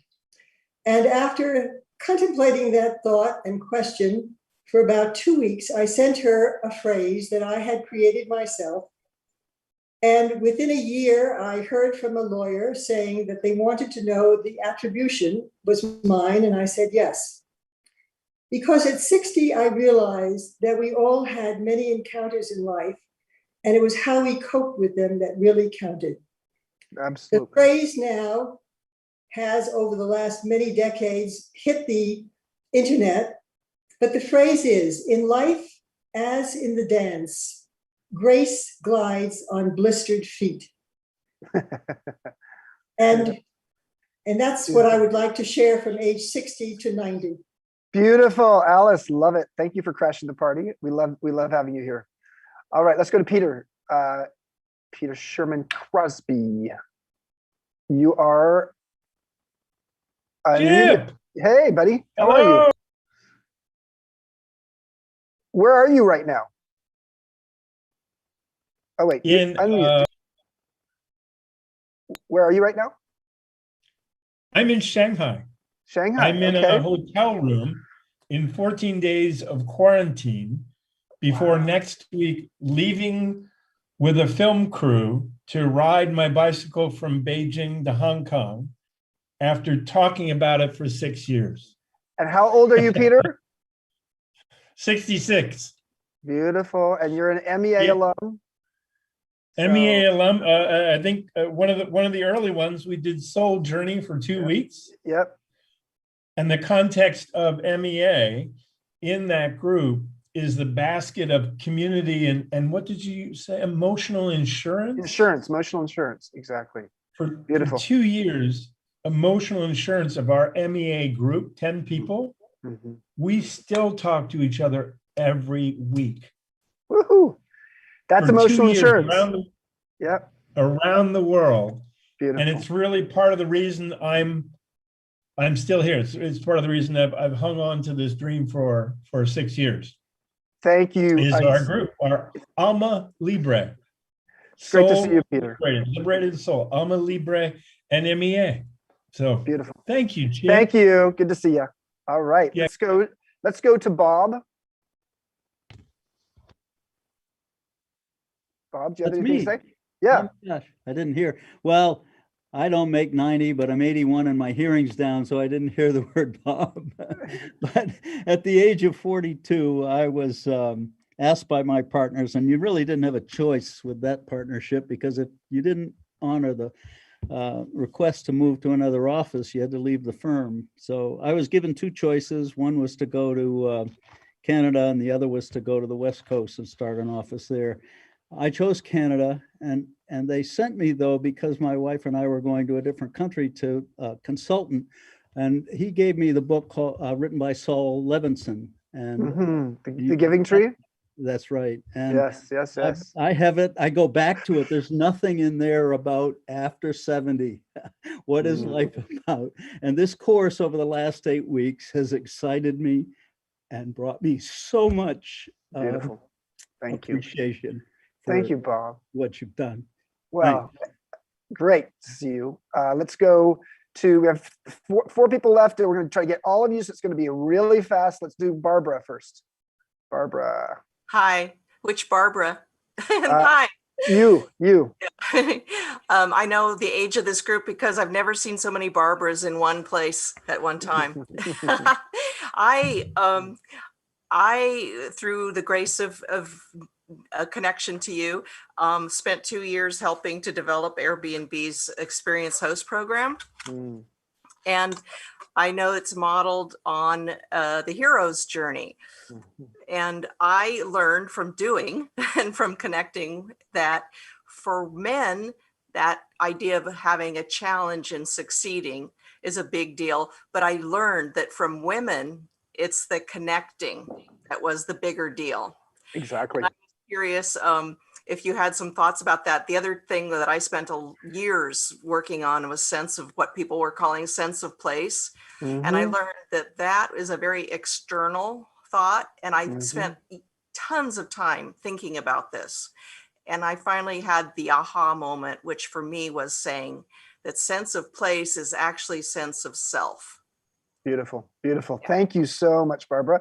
We are going to do 3 last people, 1 sentence each, or maybe 3 sentences, but not one, not more than that. Gail, you're up. Gail, can you hear me? Oh, let's see. Make sure you're unmuted. Unmuted. Okay, go for it. Unmuted. Okay, my 1 sentence is I am relishing in being a mentee. Beautiful. Gail's another alum, MEA alum. Thank you, Gail. All right, let's go to Louise, and Shell, you'll go last. Okay. So I just want to say that I think as we grow older, being connected to our physical health and movement is so important. This woman is, I don't know her name, her name's Julia Hawkins, and at 100, she started running. This is a picture of her at 103. I'm a U.S. master swimmer, and I just want to encourage not people to compete, but to get out and move your body. Thank you, Louise. Lovely. And Shell, you're our last speaker before we go to Anderson and Soren. It's disappearing. Hi. I'd like to share some words that came through me some years ago. Overgrow the state. Overgrow the state of mind that tells you that you're not divine. What a perfect way. We had a poem to end our time together. That is beautiful, Shell. Thank you. Well, speaking of divine, we are so divinely inspired here to have Anderson Cooper on our live event with Soren, and I'm going to pass it on to them. Thank you so much, Chip. It is a great honor to have Anderson Cooper with me. I actually am not going to do much of an introduction for him, Anderson. Hopefully most people know who you are. They've seen your name at least on a presidential debate or on a CNN show or something. But welcome, Anderson. Thank you so much for coming. Thanks. It's my pleasure. We were, I don't know if you remember, so about 3 years ago, you and I were in New York City, and we're backstage at a Wisdom 2.0 event, and you're like, you know what, Soren, I have no idea. I've just turned 50, and I have no idea what's next. And my father passed away at 50, so I never really had a plan. Yeah. A couple of years later, we're emailing, and I don't know if you remember this, you're like, hey, I got to go away for 2 or 3 days, and I'm just not going to be reachable. So just so you know, I'm going to go away for a couple of days. I'm not reachable. And then I open up my news and it says Anderson Cooper has a new baby. So I must have been, he went away for was a couple days was to get Wyatt. And so I'm curious, like, what's it been like from not knowing anything about what your plan is to basically having an 18-year plan? Or does it feel like I mean, I'll just explain first of all, thanks for having me. And my dad died when he was 50. I was 10 years old. And at the time, 50 seemed really old to me, of course. But I never expected, I thought since my father died at 50 and other people in his family died young, that I would die at 50 as well. So all my plan, to the extent that I had a plan for life, it was an accelerated plan to kind of make it to 50. And once, as you said, once I hit 50, I suddenly realized, like, what do I do now? It's like that old movie, The Candidate, when Robert Redford finally wins and he turns to the person and says, what do I do now? So I felt very adrift, and I still do to a certain degree. I mean, less so obviously now with having a son, but it's strange to kind of gear your entire life to a certain, at least theoretical date of when you want to get everything done by, and then suddenly past that date. And I made it to 51. I'm now going to be turning 54 in June, and my doctors say I'm probably going to live for a little while longer. So it's been a couple of years of sort of struggle and trying to figure out what the next chapter holes. And also my mom died 2 years ago, I guess it was, in June. And that also suddenly kind of added to it, because suddenly I realized like the family that I had growing up, all the people who knew me as a child and all the people who knew the same stories and had the same experiences, they were all dead. And my brother had died by suicide when he was 23. And so it suddenly felt very lonely, and I felt even more adrift in a way I hadn't expected at all. My mom was 95. She lived an extraordinary life. I was sort of prepared in most senses for her death. But it was actually a lot more difficult than I anticipated. And certainly having a son has been transformational in that. It's something I'd always wanted to do. It was something it's ridiculously difficult for people to afford it. It's, the whole thing is difficult. It's just been made legal in New York. But it's, I was very lucky to be able to, save up money and be able to do this. And so that has really helped. But I still am trying to figure out kind of what is, how much should I be working moving forward? What should my life look like? Yeah. I always like to think of it as we all only have so many heartbeats left, and we never know when those heartbeats are going to end. And then the question is like, how do we best spend those heartbeats? And on any given day, are we spending those heartbeats aligned with what at least is true for us, in that day and in that moment? And I think, and also how do you, the balance between doing something which speaks to you and which you feel is the right thing for you to do and important and speaks to kind of the inner part of you, and what can you actually make a living doing? And that's obviously, for most people, being able to combine those two is impossible. And I'm very blessed that I have been able to, but even at a certain point, when you've done something for a certain point of time, you wonder, what is there something else? Is this, when you see the end somewhere in sight, or at least further in sight than the beginning, you start to think, well, how am I going to spend this last part of my life? Yeah. And so I'm curious. So if anybody has any ideas, please let me know. That's really why I came here. Well, we'll work with that. And I think some of that's an ongoing conversation, we have with our heart or our purpose or whatever that is, an ongoing conversation. But I'm curious, because I know meditation practice has been kind of a big part of your life, and just that own kind of inner work. Has having a baby changed that? Do you still feel like, do you now feel like you live with a Zen master? And so you're getting constant spiritual teachings on all the topics? Yes, he's like a little baby John Kabat-Zinn. It's quite nice. Yeah, you named him after your father, not after John. I thought that was a little surprising, but okay. Yes, it was close. But yeah, it's been, it has certainly been, it's actually helped me with meditation. It's encouraged me to, it's just reminded me of the importance of it. And, I think for anybody who, has some level of a practice, it's easy to kind of have life events overtake you and fall away from it. And I certainly have over the years, but to kind of rediscover it again and to come back to it. And, for a while I was kind of doing shorter, very short meditations, even in like airports, going to a place, walking through the airport, I would try to make it a meditation, or sitting on an airplane, or and now I'm much more focused. And it's certainly the last year, because of I think all of us have been working differently, certainly, and I'm lucky enough to have been able to continue to work, to continue to have a job. I've been able to sit in the morning, wake up early and sit and meditate and later in the day as well. And so that's been really a huge blessing and a real help. I mean, it's not just from a mental standpoint, an emotional standpoint, but just physically. I've seen the difference it has made in my life. Physically, my brain is better. I've lowered my heart rate, my resting heart rate, things like that. Yeah, wonderful. And you've had a very unique life in the sense that you've got to see kind of success and fame kind of early on, from growing up with your mom. And I know your father was from much more kind of simple backgrounds, but you've had a lot of success. You've been around presidents and all the kind of well-known people of our society. How do you define success for yourself? Do you have a definition of like, okay, this is what success means to me, or this is what a quality of life means to me, or is that still kind of unfolding?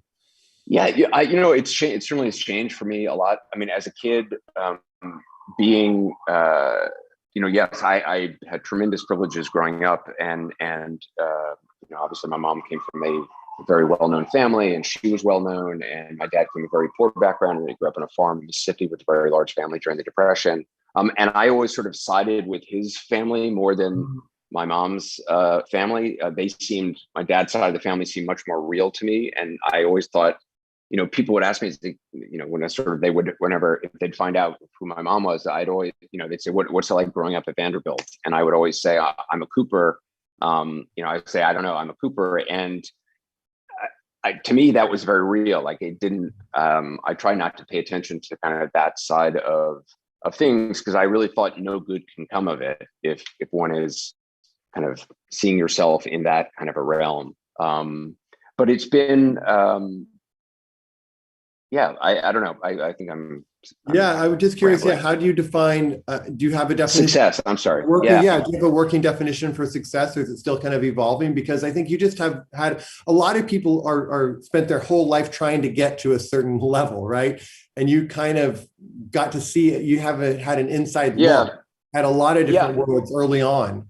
And I'm curious. I mean, as I said, I had a lot of privileges early on, and one of the privileges was being able to see at a very young age that a lot of the stuff, I got to meet very famous people, and would, as a child was sitting next to, Truman Capote at dinner, or Charlie Chaplin, and expected to have conversations with them. And I got to see at a very young age that these people are just as fucked up, if not more so, than everybody else. And that all these things that so many people aspire to be on the cover of a magazine, like these people, like, I feel like these people don't need covers of magazines. They need actually like counseling and help, therapy. And so that was very kind of freeing in a way early on to realize, like, okay, well, this thing that a lot of people are aiming for, I'm certainly not complaining about being able to afford things, and I'm very blessed.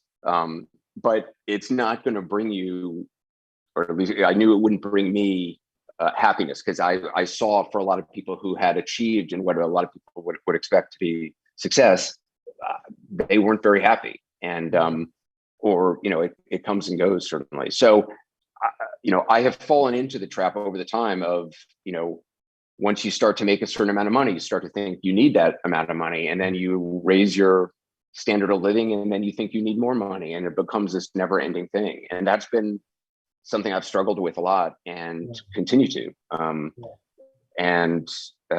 So I don't really know. For me, success has always been doing something that, that didn't feel like work, that felt like it was an extension of me, and it was creative, and it was telling other people's stories and going places and seeing things and sort of bearing witness to places to situations and places that other people may not be able to get to. But I started traveling I left high school early. I rode on a truck across sub-Saharan Africa for 6 months before I went to college. And then I started as a reporter. I borrowed a camera, and I convinced a friend of mine to make a fake press pass for me. And I started going to wars by myself for about 3 years. I snuck into Myanmar and Burma, hooked up with some students fighting with the Karen against the government in Burma at the time. Ended up in Somalia in the famine, Rwanda briefly during the genocide. All in a fake press pass. All in a fake press pass. Yeah, well, the thing about a press pass is that once you have one, and then you start going to a place, then you get real ones. Like the UN will give you a real one because they've seen your fake one. So yeah, it's sort of fake it till you make it. And so I quickly got some real press passes. But you were in very dangerous situations. Yeah, and it felt very. It was very much, and it still is, what I'm very much interested in, and how people survive and the struggle to survive. And that's something that I connect with on a very deep personal level. And I think that there's nothing worse than somebody dying in silence on the side of a road somewhere, and nobody ever knows of their passing or the life they lived. And so for me, bearing witness has always been something that's been really important. And that's sort of what I've tried to do. Even if I'm stuck behind an anchor desk, I still like to try to get out and tell stories.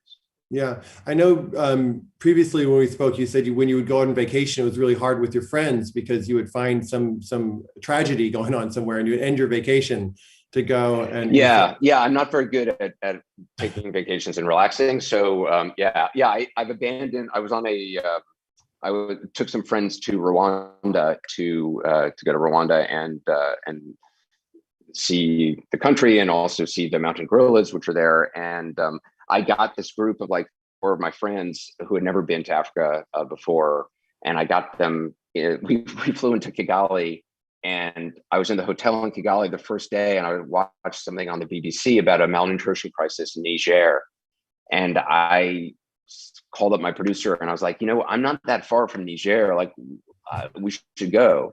And so he said, okay. So we did. And I went down to my friends who I convinced to come here. And I said, hey guys, I'm actually leaving like in an hour and you'll be fine here. Everything's set up. Cool. Yeah, have a great time. And I still haven't spoken to them. They've never spoken to me again, but I'm sure I heard they had a great time. So. And you had also said when your mom passed away that people would come up to you and tell you stories of their grief, and that there's something about that actually, versus going to a White House dinner, you would prefer to actually have a conversation about loss. And I'm curious. I think for anybody out there who has experienced loss early on, and my dad, as I said, my dad died, and my brother. I think for me, I felt like it has shaped my life and it has sort of formed the person that I am, for better or for worse. And I had a conversation with Stephen Colbert about this, which if somebody hasn't seen it, they can watch it online. And I felt, and he speaks incredibly well about loss and grief. He, 2 of his brothers and his father died when he was 10 years old as well, in a plane crash. But I think I don't know. I feel like I speak the language of loss, and loss has shaped me. And I feel when you are suffering and when you are grieving, you want to be around other people who know how to speak that language. People often say really awkward things, and not because they're, trying to, they're just, it's an uncomfortable discussion to have. And it's one of the reasons I started going to wars when I was very young. It wasn't just to be a reporter, it was to be around other people who had experienced loss or were in the midst of it and were figuring out ways and had figured out ways to survive. And I wanted to figure out from them how to survive. And that's what really drew me to a lot of places that I started going early on in my career. And to this day, it's what we have a correspondent right now in New Delhi in India, and she filed a report, Clarissa Ward, an incredible report 2 nights ago that we ran. It was like 7 minutes long about the COVID situation there. And it was just heartbreaking. And I immediately talked to my producer about, can we go there now? Like, can we go? And so, yeah, I think there's something I think when you speak the language of loss, you feel comfortable with other people who do as well. And not that oftentimes there's anything particularly profound that I have to say, but just to listen to somebody else and kind of exist in that space. Yeah, and I think as you think about, aging as we all are, and aging at a time too, and having a child and feeling responsible to that child, do you have a sense of kind of what you want, kind of the example you want to set for Wyatt, or does it feel kind of too young to really explore? No, how has it's that something changed your values? Yeah, I've thought about this since the time I was a kid. I wanted to have kids from the time I was a kid. And my dad was such a good father. He wrote a book in 1976 called Families, which was about his family in the South and the family that he created with my mom. And there's a lot about my brother and I in there.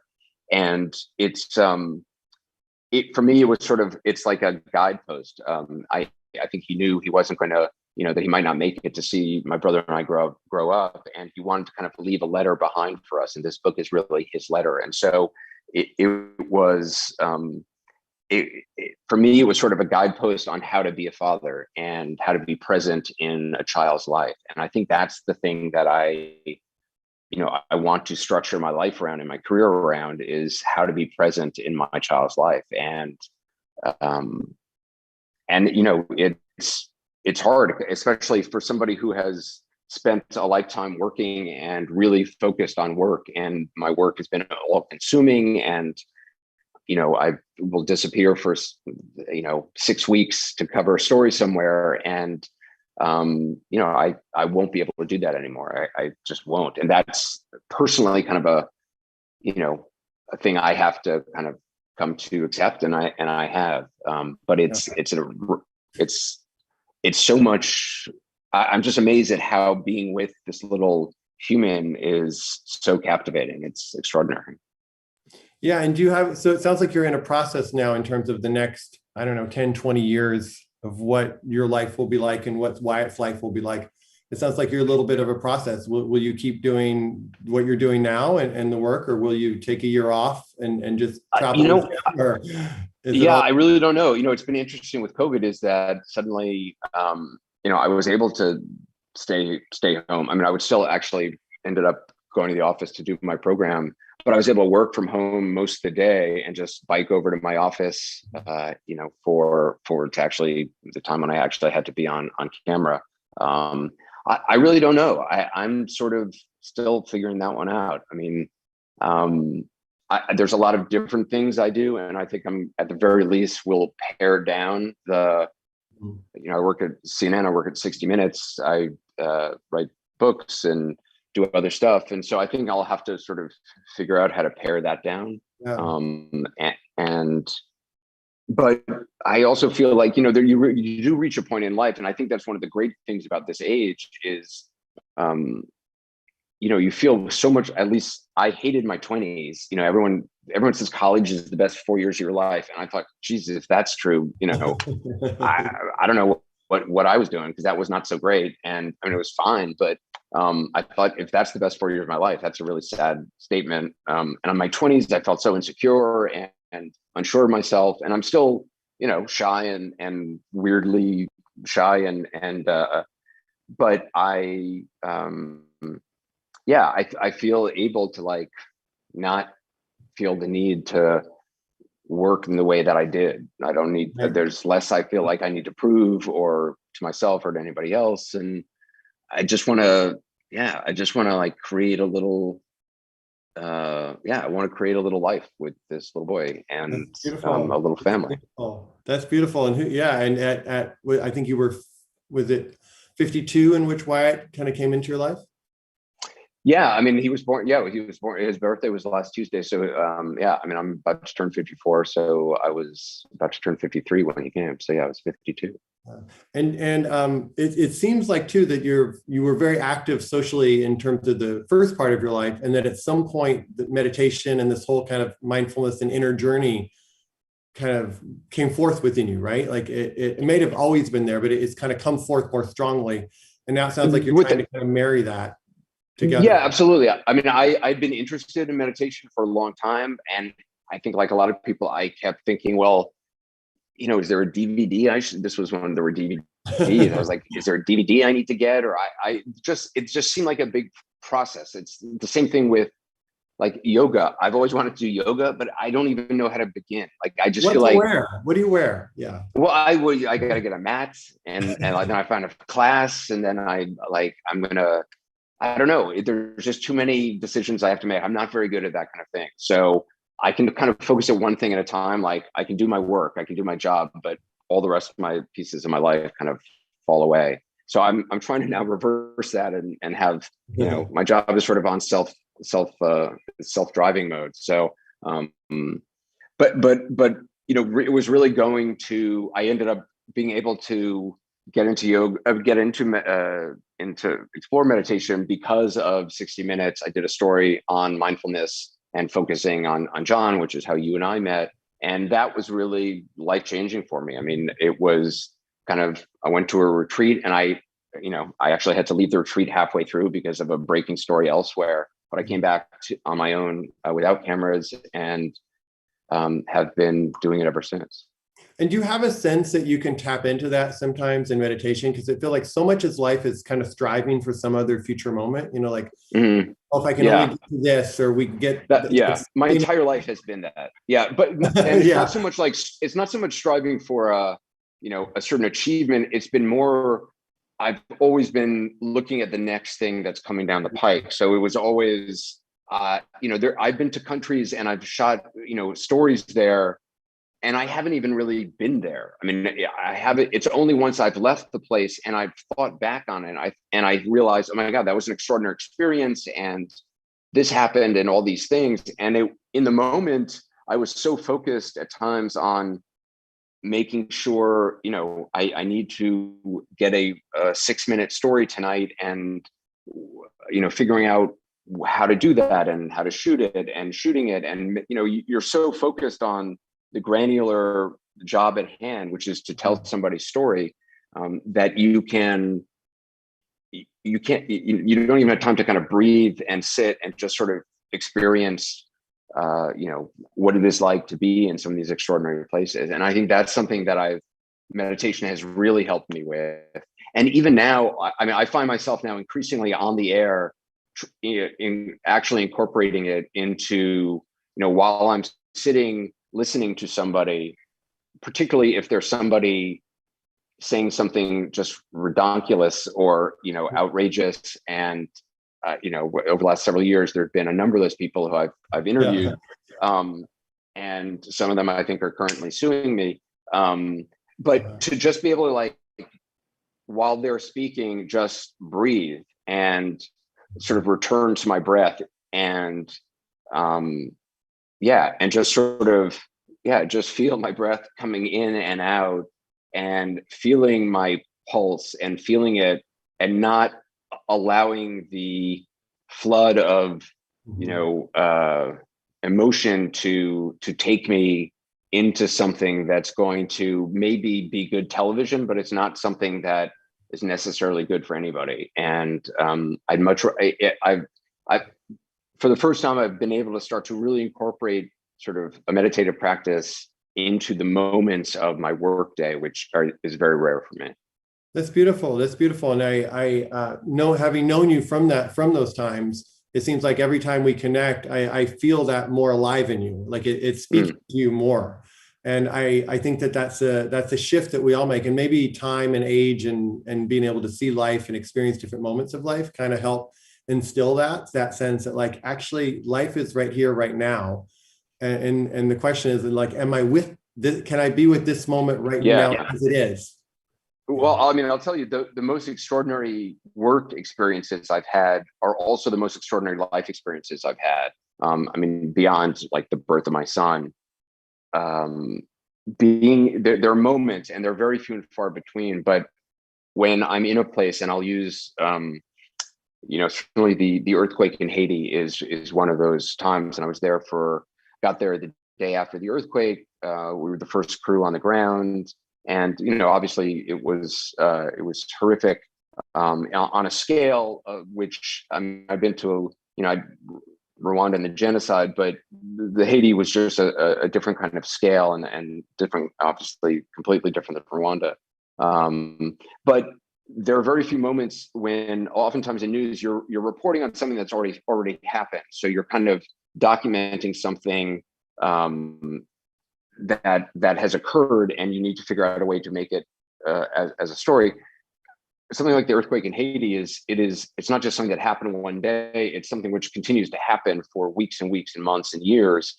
And to be there, you feel it is so overwhelming that any attempt to not be in the moment and present, it is impossible. And you are completely in the moment and in this kind of zone of feeling and emotion and loss that I found it just extraordinary. And those are the moments which kind of, I feel like my work life and my meditative and emotional life are completely one. And those are kind of remarkable experiences.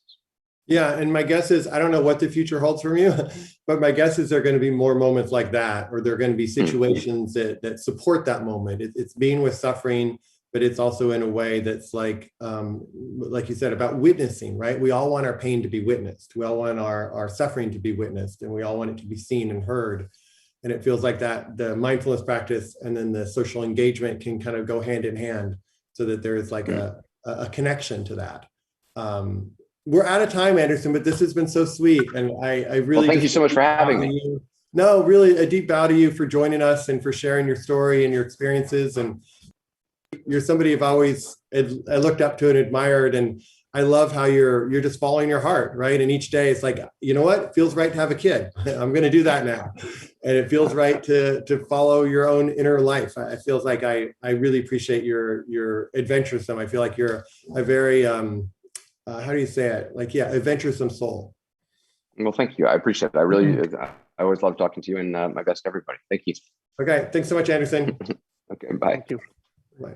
All right. We're going to pass it over to Chip and Michael. Chip. Yes, Soren, great interview. Thank you for teeing me up with my good friend, Michael. So Michael, where are you? Are you there? I'm here. I see you. I see you. Okay. Yeah. I'm in Bali. You're in Bali. Tell everybody about why you're in Bali. Tell us about Soulshine for a moment, and then we're going to go through your musical history, some of your career. I own a little hotel here. It's a yoga and wellness hotel called Soulshine Bali, and my wife and I were leading a yoga and music retreat last February when the pandemic hit, and we just decided to stay on. And we were supposed to go out on tour for 175 shows in 2020, and it all got canceled. And then I had built this hotel with the thinking that if music ever goes cold, I'll have a hotel, another business to fall back on financially. Little did I know that there would be a global freaking pandemic in that plan. And so the hotel went empty too. So it's been an incredible journey here of just, some days are really great, some days are not so good. And my wife and I are just always trying to keep the lights on for each other's hearts and minds. And we've just learned so much that wellness isn't about like, did I eat an organic salad and go to a yoga class once a week? It's really about how we feel and are we happy and feeling good every day. Wow. So in fact, social wellness, we tend to get focused on the personal wellness side. Did I sleep? Did I eat? Did I work out? But social wellness, I think, is something we've learned in the pandemic, is the need to connect with other people, the need to gather. So let's talk about your history. You and I first got to know each other like more than 30 years ago when you would bring your band members from, I think, Philly to San Francisco to stay at my first hotel, the Phoenix. And so take us through your history, because your story is pretty interesting. Most musicians, if they didn't have their breakout success in their 20s, 30s, or 40s, they don't necessarily expect it to come in their 50s. Not to say you haven't had success, you absolutely have, but your biggest success has been in your 50s. So tell us about that. Well, I was born in a unique family. My biological mother is Irish, German, and Belgian, and my biological father is African-American and Nottoway Indian, but I was adopted into the Fronti family, who were second-generation immigrants from Finland to America, and they had 3 kids of their own, and then they decided to adopt myself, another African-American son, and just to round out the whole family, I have one sister who's a lesbian and one brother who's a police officer. So we're like this crazy mix, all different sizes, shapes, and colors. And my mom was a school teacher. Both my parents were educators. My father was an alcoholic most of my childhood. So by the time I got out into the world and moved to San Francisco, I had so much, in my life that was, I was trying to figure out. And I moved to San Francisco, which, as you know, is kind of like the land of misfit toys. If you have a button for an eye, like you're going to fit in San Francisco, and I found music. And when I first started writing music, I would write about social issues, because I felt so much internal like anger and hadn't found a place to put it yet. And so all this misplaced anger about my childhood and not knowing where I was from and never knowing who my parents were and all this stuff, it went into writing songs about social issues. And as I started, it was really just punk rock and hip hop. And then we had a song called Television, the Drug of the Nation, that got seen by U2. And this was in my second band, the Disposable Heroes of Hypocrisy. And we were just driving around in a little white van.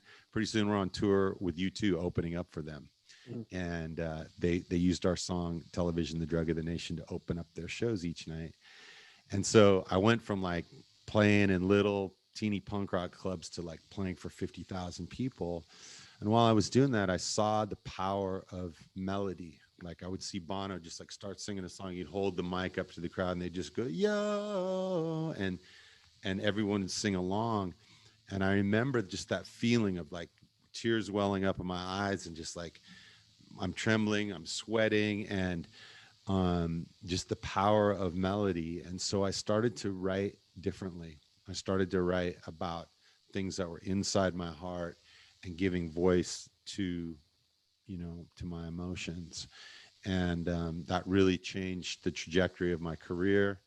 And then when I was already about 15 or 20 years into making music, and I was just rapping and using, you know, electronic instruments. I picked up a guitar one day, and then there was like a whole nother chapter in my career of writing songs from the guitar. And then 2010, I had written this song. So I started in 1987 touring. 2010, I had this song called Say Hey, I Love You that goes like this.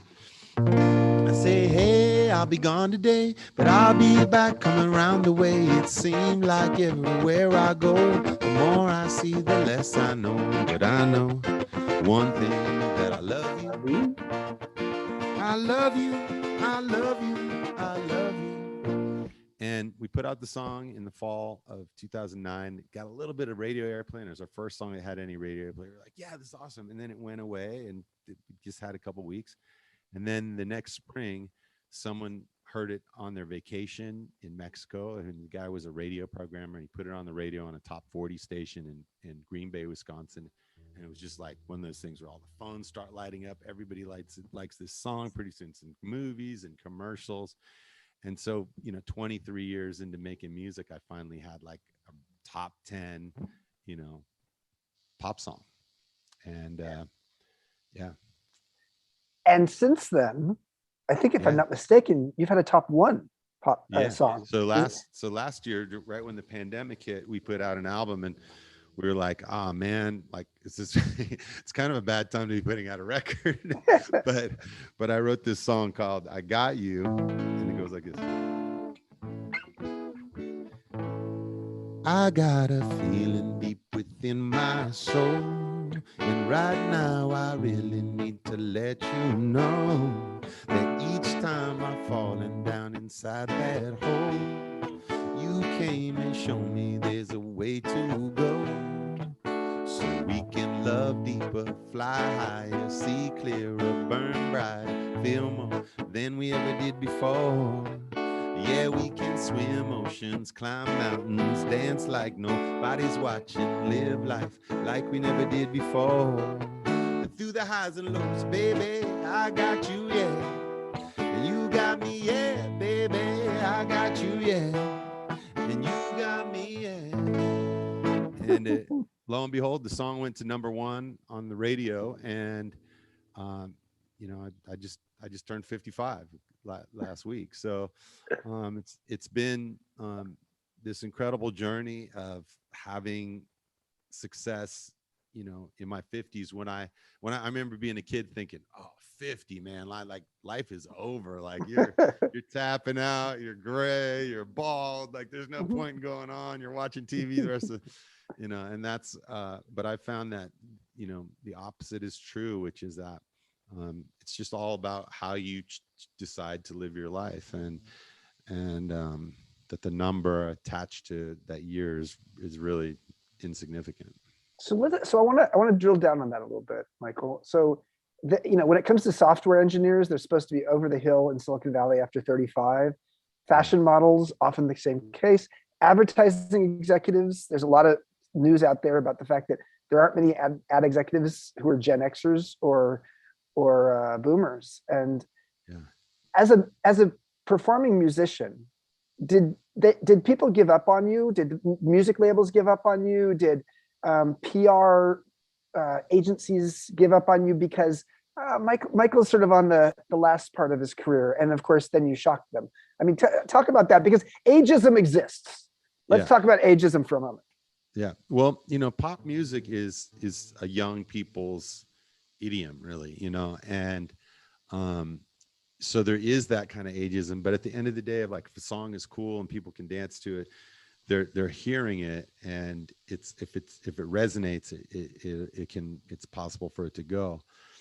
But the cool thing with music is that when I remember when I was a kid going to my first concert, it was like this rite of passage. I'm 17 years old. We all pile into like a friend's family station wagon. Everybody gets drunk. They're throwing up at the concert. And we're lucky we didn't crash the car on the way home. And that is like the way that it was done. But in my career, I've always encouraged family participation at my shows. So we have families who have been coming since I was in my 20s, and now they're in their 50s, and they bring their children and their grandchildren to the shows. And so I've always made it be that my relationship was not with record labels. It was not with radio stations. It was going to be with the people who came to our shows. And that's my commitment. And so it's been really amazing to just see the front row in the show at the shows, when we have a hit song, it's like now there's a new batch of 20-year-olds in the front row, and they just keep getting older.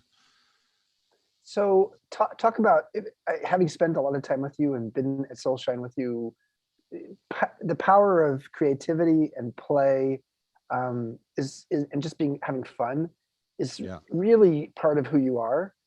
If you were to give some advice to people who are watching right now, what do you advise them, or what do you advise them when they come to Soulshine?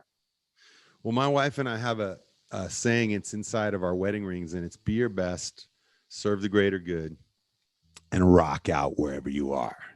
And you had your wedding at the Phoenix. At the Phoenix, yeah. My hotel. Yeah. So, go ahead. So when we got married, that was our commitment. It was like, try to do something every day to reach your growing edge, whatever that is, and get yourself into uncomfortable positions where you can learn.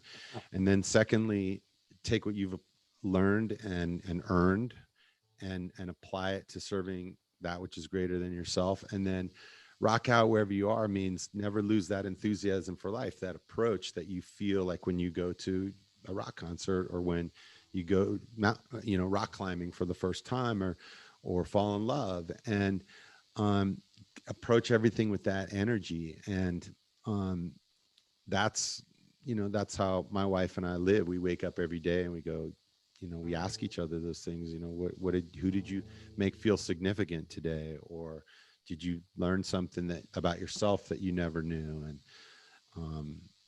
and then my father recently passed away just a few weeks ago, my biological father. And it was really hard because I was here I have a 2.5-year-old. My wife was actually away for 6 weeks. And so I was alone with the 2.5-year-old, and I never knew my biological father. I'd only met him half a dozen times. And on the times when I did, it was really challenging to try to get to know him. He was very distant. And to be here with my son during that time, and to know that, all the time that I was spending with him, brushing the teeth, putting him to bed, waking up in the morning with him, getting him fed, getting him to school, whatever. It was like this really healing thing for me to know that I was able to be there for my son in a way that my father wasn't, and also sort of like break this family cycle of dads who aren't showing up. Mm-hmm. And so this, being a father at this point in my life has really, like what Anderson was saying, it's really changed who I am. And I have 2 adult sons, one who's 34 and one who's 22. And it's been really powerful to go through this journey with them as well. And then seeing me being this dad, and they're right about that age now where they're thinking of creating families and stuff. And it's this year has been really remarkable of showing just how these highs and lows bring out the truth in you, and it's there for you to then start to look at. I was actually writing a song about it yesterday. I'll play a little bit. Yeah, go for it. This is brand new. Nobody's heard this. It goes like this. So it's about having some really great days and some not great days. It goes like this.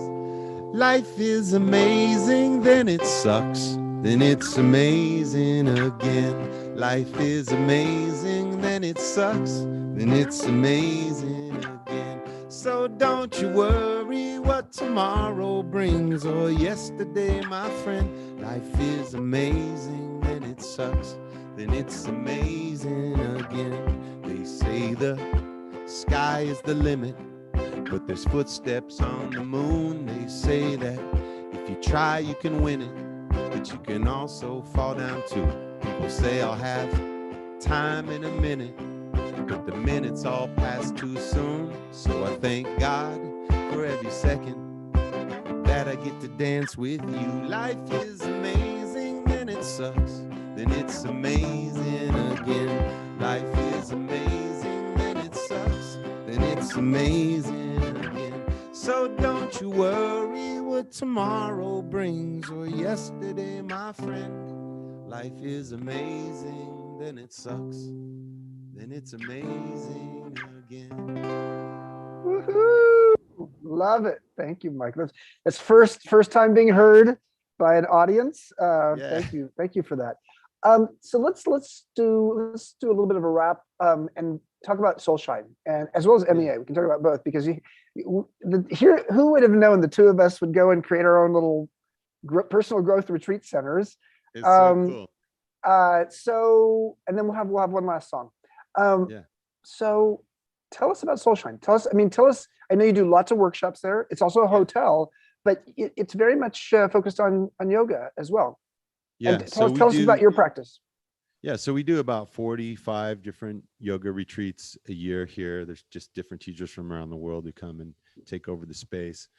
We also have a new restaurant and day club, and so it's about having deep and powerful and emotional experiences. But I also believe that it's just as important to sort of be able to zip it up later and have, fun and have music and have drumming and dancing and celebration be a part of it. And, throughout all the work that I've done in, through therapy, through, yoga, through my own personal journey of songwriting and dealing with my emotions and giving voice to what I feel in those ways, I've learned that it's super important to be able to have fun and to be able to laugh, and that's like the state that we want to get to. And so our place is dedicated to that. We say we're 100% healthy 90% of the time.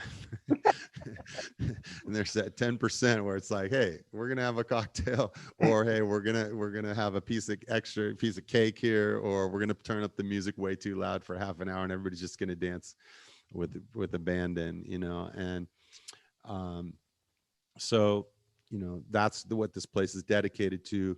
We're also an organic farm. We farm 3 different kinds of rice. We have 30 different types of fruit trees here. We have all kinds of vegetables, so it's farm to table here.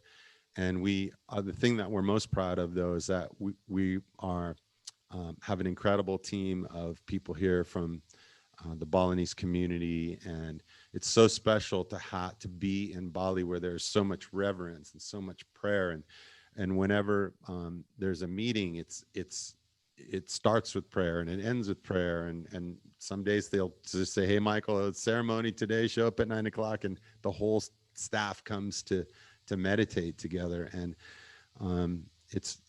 Bali is a very unique place in that way. With they say that there's this sort of like a triangle between humans and each other, humans and nature, and humans and spirit. And that when you connect all those 3 things, that you can find happiness. And the Balinese people really, really live that.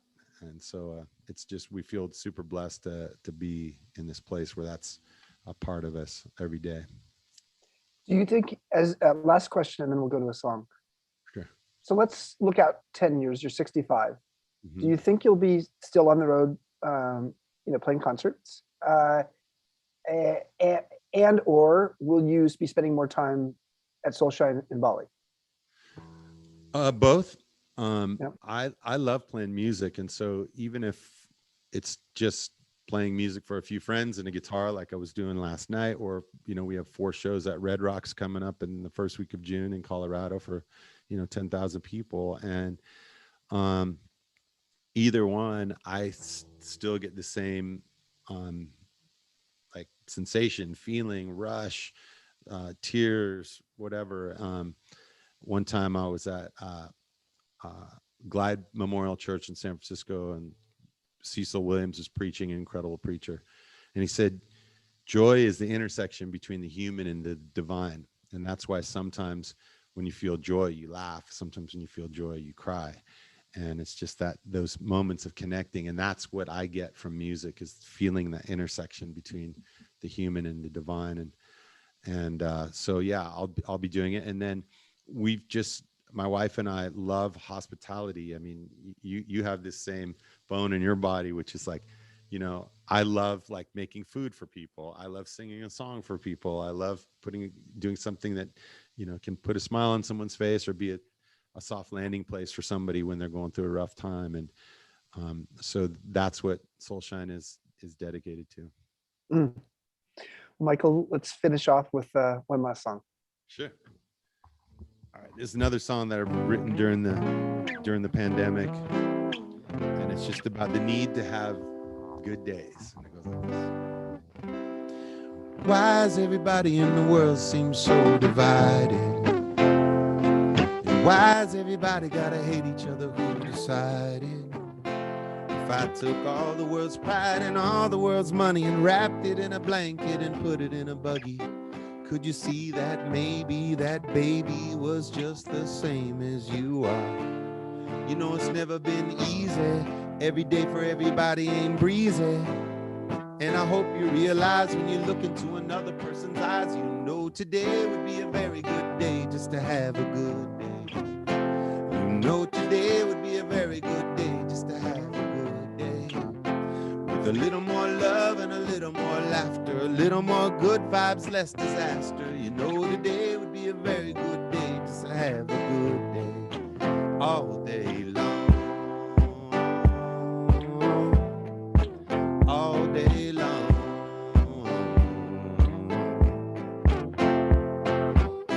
Good days, please come more often. Everybody's in the streets out coughing. Smog in the air, gonna send it to your coffin. Plastic everywhere down there with the dolphins. Everybody was born to a mama, so everybody is connected like karma. So disconnect yourself from the drama. Everybody's trying to heal like trauma. You know it's never been easy. Every day for everybody ain't breezy. And I hope you realize when you look into another person's eyes, you know today would be a very good day just to have a good day. Put your hands together, y'all. Know today would be a very good day just to have a good day. With a little more love and a little more laughter, a little more good vibes, less disaster. You know today would be a very good day just to have a good day. Sing along with me. And I say, hey, hey, put all my troubles to the side. And I say, hey, hey, thank God that we're alive. Everybody say, hey, hey, put all of my troubles to the side. And I say, hey, hey, thank God that we're alive. You know today would be a very good day just to have a good day. You know today would be a very good day just to have a good day. With a little more love and a little more laughter, a little more good vibes, less disaster. You know today would be a very good day just to have a good day. Everybody on your feet now. Are you ready? I want to see you dancing in your living room all day.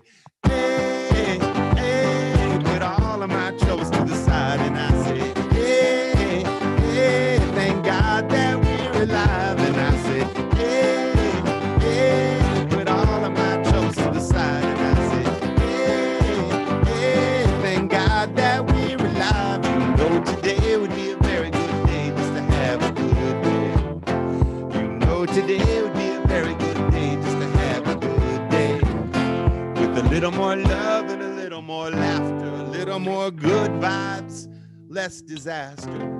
You know today would be a very good day just to have a good day all day long.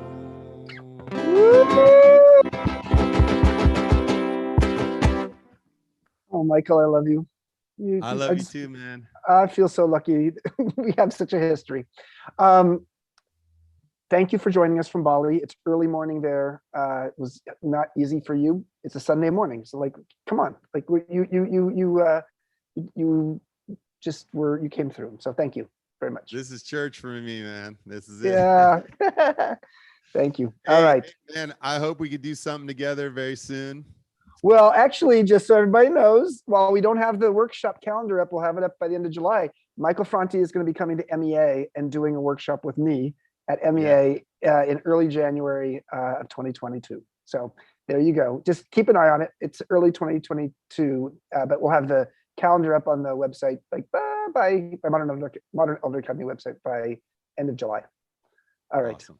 And I'm coming there to you then. And then so then we're going to do a workshop at your place. So yeah, it's all shine. Yeah, exactly. All right. Love you. I love you too. Let's bring Soren back. Isn't this amazing, Soren? We're on time. Like who would guess? On time. We're on time, and it's been a full 3 hours. We still have 14 minutes left, but don't leave yet, guys, because guess what? There's a few last thoughts we're going to sort of percolate. And so we're gonna do that, and yeah. So well, I first of think all, a couple key highlights. I think Chip from you would be wonderful. One of the things that really today is a really good day to have a good day. There's a couple phrases that Michael Franti said, and just the spirit of the musician and the artist, and how life moves through him at any age. He's going to be doing that at 99. I think he's going to be right. I think so too. Such a great example. Yeah, and when I was interviewing for my book, Wisdom at Work, The Making of a Modern Elder, I was interviewing an executive recruiter and talking about ageism. And what she said to me was interesting. She said, when someone shows up for a job interview, assuming they get asked for one, and they show up with curiosity and a passionate engagement for life, what people don't notice is they don't notice your wrinkles. They notice your energy. Yeah. And I think all of our speakers today were really full of beautiful energy. And at any age. So maybe our energy for how far we can walk might be a little bit less, but our energy for how we use our heart and our soul, or how we, to quote Cecil Williams, that Michael quoted, how we seek the joy, and joy is at that intersection of the human and the divine. My first company was called Joie de That was Vivre. definitely a theme that moved through me, and Eileen talking about kind of simplicity and really doing the few things really, really well. I thought that was really such a valuable lesson about, like, as we get older, to really clarify, like, what is it that matters to us. And I think Paul and Jasmine talking about regeneration and what it means to really not only regenerate the soil, but regenerate the soul. Exactly. And I think, Anderson's perspectives on kind of living in the moment and what it means to kind of have a kid and to be present for that kid and to do all these like travels, but they don't really mean anything if we're not really there with those moments. So those are some of the things that stuck out with me. And I just really hope that everybody here also took away kind of nuggets of wisdom. And I'm also curious to ask you, what's up next in the MEA world? Like, how are you seeing the months ahead? What's exciting for you? Oh man, well, we've got the Santa Fe location, but that won't open until 2023, and that's exciting. But the thing that I think people might most be interested in is something called MEA Online. In the breakouts, we heard some people talk about that. It's a 8-week course, and so we'll send in the next few days. We're going to send you 3 things. We're going to send you a recording of this, so you can keep that as a keepsake for today. And for those of you who are not watching this, of course, you're now watching it because we sent the recording to everybody. Number 2 is an essay called The Anatomy of Transitions. Because, Soren, we go through so many transitions in midlife. I mean, you become an empty nester, you get divorced, you're doing the sandwich generation, taking care of parents and kids at the same time. You go through menopause, men go through andropause, you change career, you change where you live. And we have no rites of passage or rituals for helping people through the transitions of midlife. So that's what we're doing. The MEA Online course is an 8-week course focused on helping you to create your roadmap for transitions and helping you to understand how to master what we call TQ, transitional intelligence. So we're excited about that. So you get some more information on that. You'll get actually even a coupon code for a $75 discount for that program. So people should just keep an eye on the emails that'll go out. What about you? So what's next for Wisdom 2.0? You know what? I really enjoy this 3-hour format. I really think it's a nice kind of like sink in. And so I'm in my own transition, Chip. However the universe wants to use me, but I think in terms of kind of the Wisdom 2.0 world, we'll be doing more of these on different topics. And if we can do another one on revision midlife, that would be great. I'm really interested in other topics as well, healing trauma. How do we like mindfully engage with technology? So I think, having some of these kind of touch base things that actually build community, to me, that's a really important thing. And I'm hoping I can do more stuff with you together. And I'm looking forward to the time we can all gather. And I know that's hopefully pretty soon. I don't know when the Baja place will open for in-person retreats. Do you have a date yet?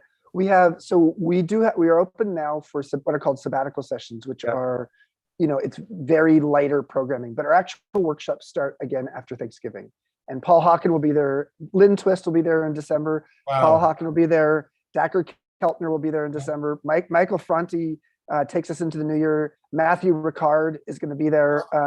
And Mark Nepo. I mean, it's Ashton Applewhite. There's quite a dynamic lineup, but you won't see it on the Modern Elder Academy website until the latter part of July.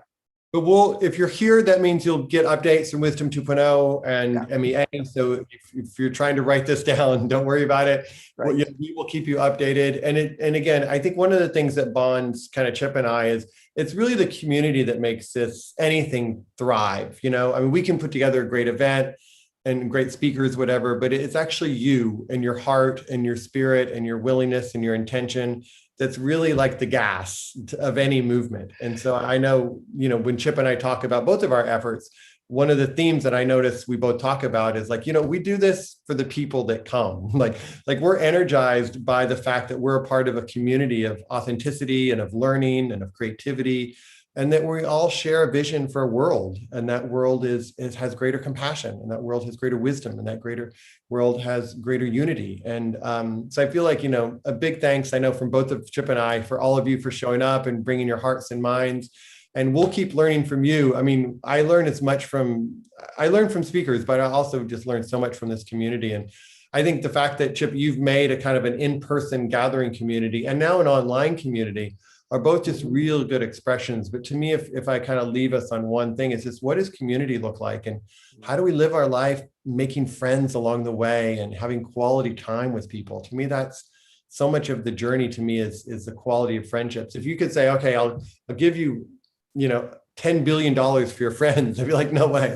Like my friends and the community is like the greatest gift I could have received. And I think Jasmine spoke to that when she came to the MEA, or people come to Wisdom 2.0 and they're like, oh man, the community, the people I meet, the connections I made. So my vision going forward is just, we can all create more moments of like that, whether it's in Baja, in Santa Fe, in San Francisco, or at a dinner somewhere. I mean, that to me is my kind of North Star these days.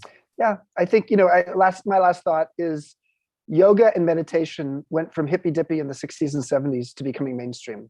I think intentional community in terms of not just, but both in virtual, but also in person, intentional community, which also sounded like kibbutzes and communes in the 60s and 70s, obviously kibbutzes way before that, are going into the mainstream. Because one of the lessons we have from COVID is we want to be discerning, a great word for wisdom. We want to be discerning about who we spend our time with and what the ethos is of the communities in which we spend our time. Yeah. So thank you for joining us for this community gathering, a joint one between Wisdom 2.0 and MEA. It's really exciting. We'll do more of this. And for those who want to drop off now, feel free to drop off. We'll stay on for a little while as people, if you want to stay on a little bit longer. But thank you very much. It took a lot of work. I want to say a huge thank you to the team behind the scenes. Yes. John and Scott and Carrie and Leslie and what's her name? E.T.? E.T., yeah. E.T. And a bunch of other people. Neil. These are the people who pulled this off. It's a free event. And so we really appreciate you respecting how much work goes into pulling something like this off. Yeah. Thank you. Thanks to all the people, and just and I think with any event, it's like, to whatever extent we can all go from here and pass it on in whatever way, that's good. And if you can hug the person that you live with, or give a hand on the back or a smile, or like, I think that would be my, that's what I'm going to try and do tonight. I'm going to go see my father who's 80. And to whatever extent we can kind of take this and make this a momentum, bring this into whatever world we can. And I could, Chip, also deep bow to you for just the vision. And I know putting together a center and putting a team together in foreign different countries and coming up with this name, Modern Elder, when everyone's like, what are you talking about? No. A deep bow for you for really championing what midlife can be, and creating a community and a force for that. And I respect that, and I know how hard it must have been to kind of, particularly in the early days, to get something started when maybe not a lot of people got the idea then. Yeah, I just remember my friends who passed away, and that's what gives me strength, because they didn't have a roadmap in midlife. And so great to be here. Love all of you. Enjoy. Some of you can stay around if you want, but we're going to wrap up now, because it's been almost 3 hours. So yes. Yeah. Thank you. Yes, if you want to hang out, you can hang out. And if you need to go, blessings, and love the people you're with. And this is a good day to have a good day. So to whatever extent you can. Good day to have a good day. Exactly. Thank you. Woo! Like this. Thanks, Thank you. Thank you. Soren. So much. Thank you, guys. Thank you. Thank you, everybody. Bye. Thank you, guys. Bye. Bye-bye. Say bye. Thank you. Have a wonderful. Thank you. Nice. Fran and Chip, you guys are a blessing. Thank you so much for today. Photographic background. Gosh, you so much. Thank you. Thanks so much. Shop that he said. There are peas and there's thank you. Have a good bike ride. Everyone, This is cool. I've never seen this before. I am telling it. Getting each person to say goodbye. I Over there with the camera. would like to do that. Say goodbye to everybody. I muted everyone just for a second, because now you Yes, can you unmute also yourself. should. But there were some crazy background noises going on. Thank you. Thank you so much. We'll see you hopefully soon again. A blessing. Thank you. Thank you. Thank you. Just yet. Thank you, Soren. You're welcome. Thank you. Great job, guys. Thank you. Great job. Wonderful. Thank you. Thank you, Soren. Good to see you again. You too. Thank you. Bye-bye. Welcome to New Mexico. See you in 2023. God bless you all. It was a wonderful evening. Wasn't that music incredible? Music was incredible. Yeah. I just love him. He's amazing. I see him in concert. Thank you, Soren. Thank you, Soren. Thank you, everyone. That was great. Goodbye, Soren. Thank you. Learned a lot of great stuff. Learned a lot of great stuff. You guys are awesome. Yes. Good night, everyone. Good night. Bye now. Good night, John Boy. Good night. Thank you so much, Chip. Claire. Night, Mary Ellen.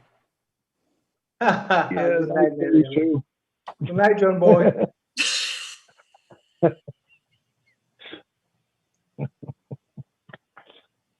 So I've got a question. The few diehards are remaining a little bit beyond what's on the web preview about the 8-week course.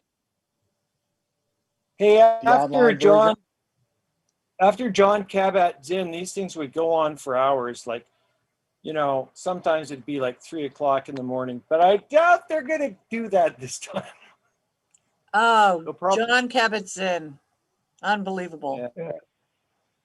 I made lifelong friendships in those wee hours of the morning after John Cabot. that lasted to this day. God bless him. That was amazing. Some of those late night sessions. We call the So after important party. to learn to be mindful and to even try to understand the concept.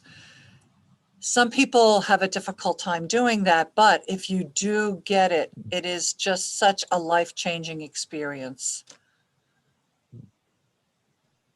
I've grown more in this last year than I have in the whole 61 years before that. Just because of the practice since COVID, because I've been stuck in this apartment. Yeah. And I've been practicing so much more, even though I had daily practice for several years before this. What I've learned and what the rewiring of my brain and the informal practice, the being mindful throughout all of my day, is what's really transformative for me. I haven't made diddly squat, but success is a lot more than just money or status or whatever. It's being present in life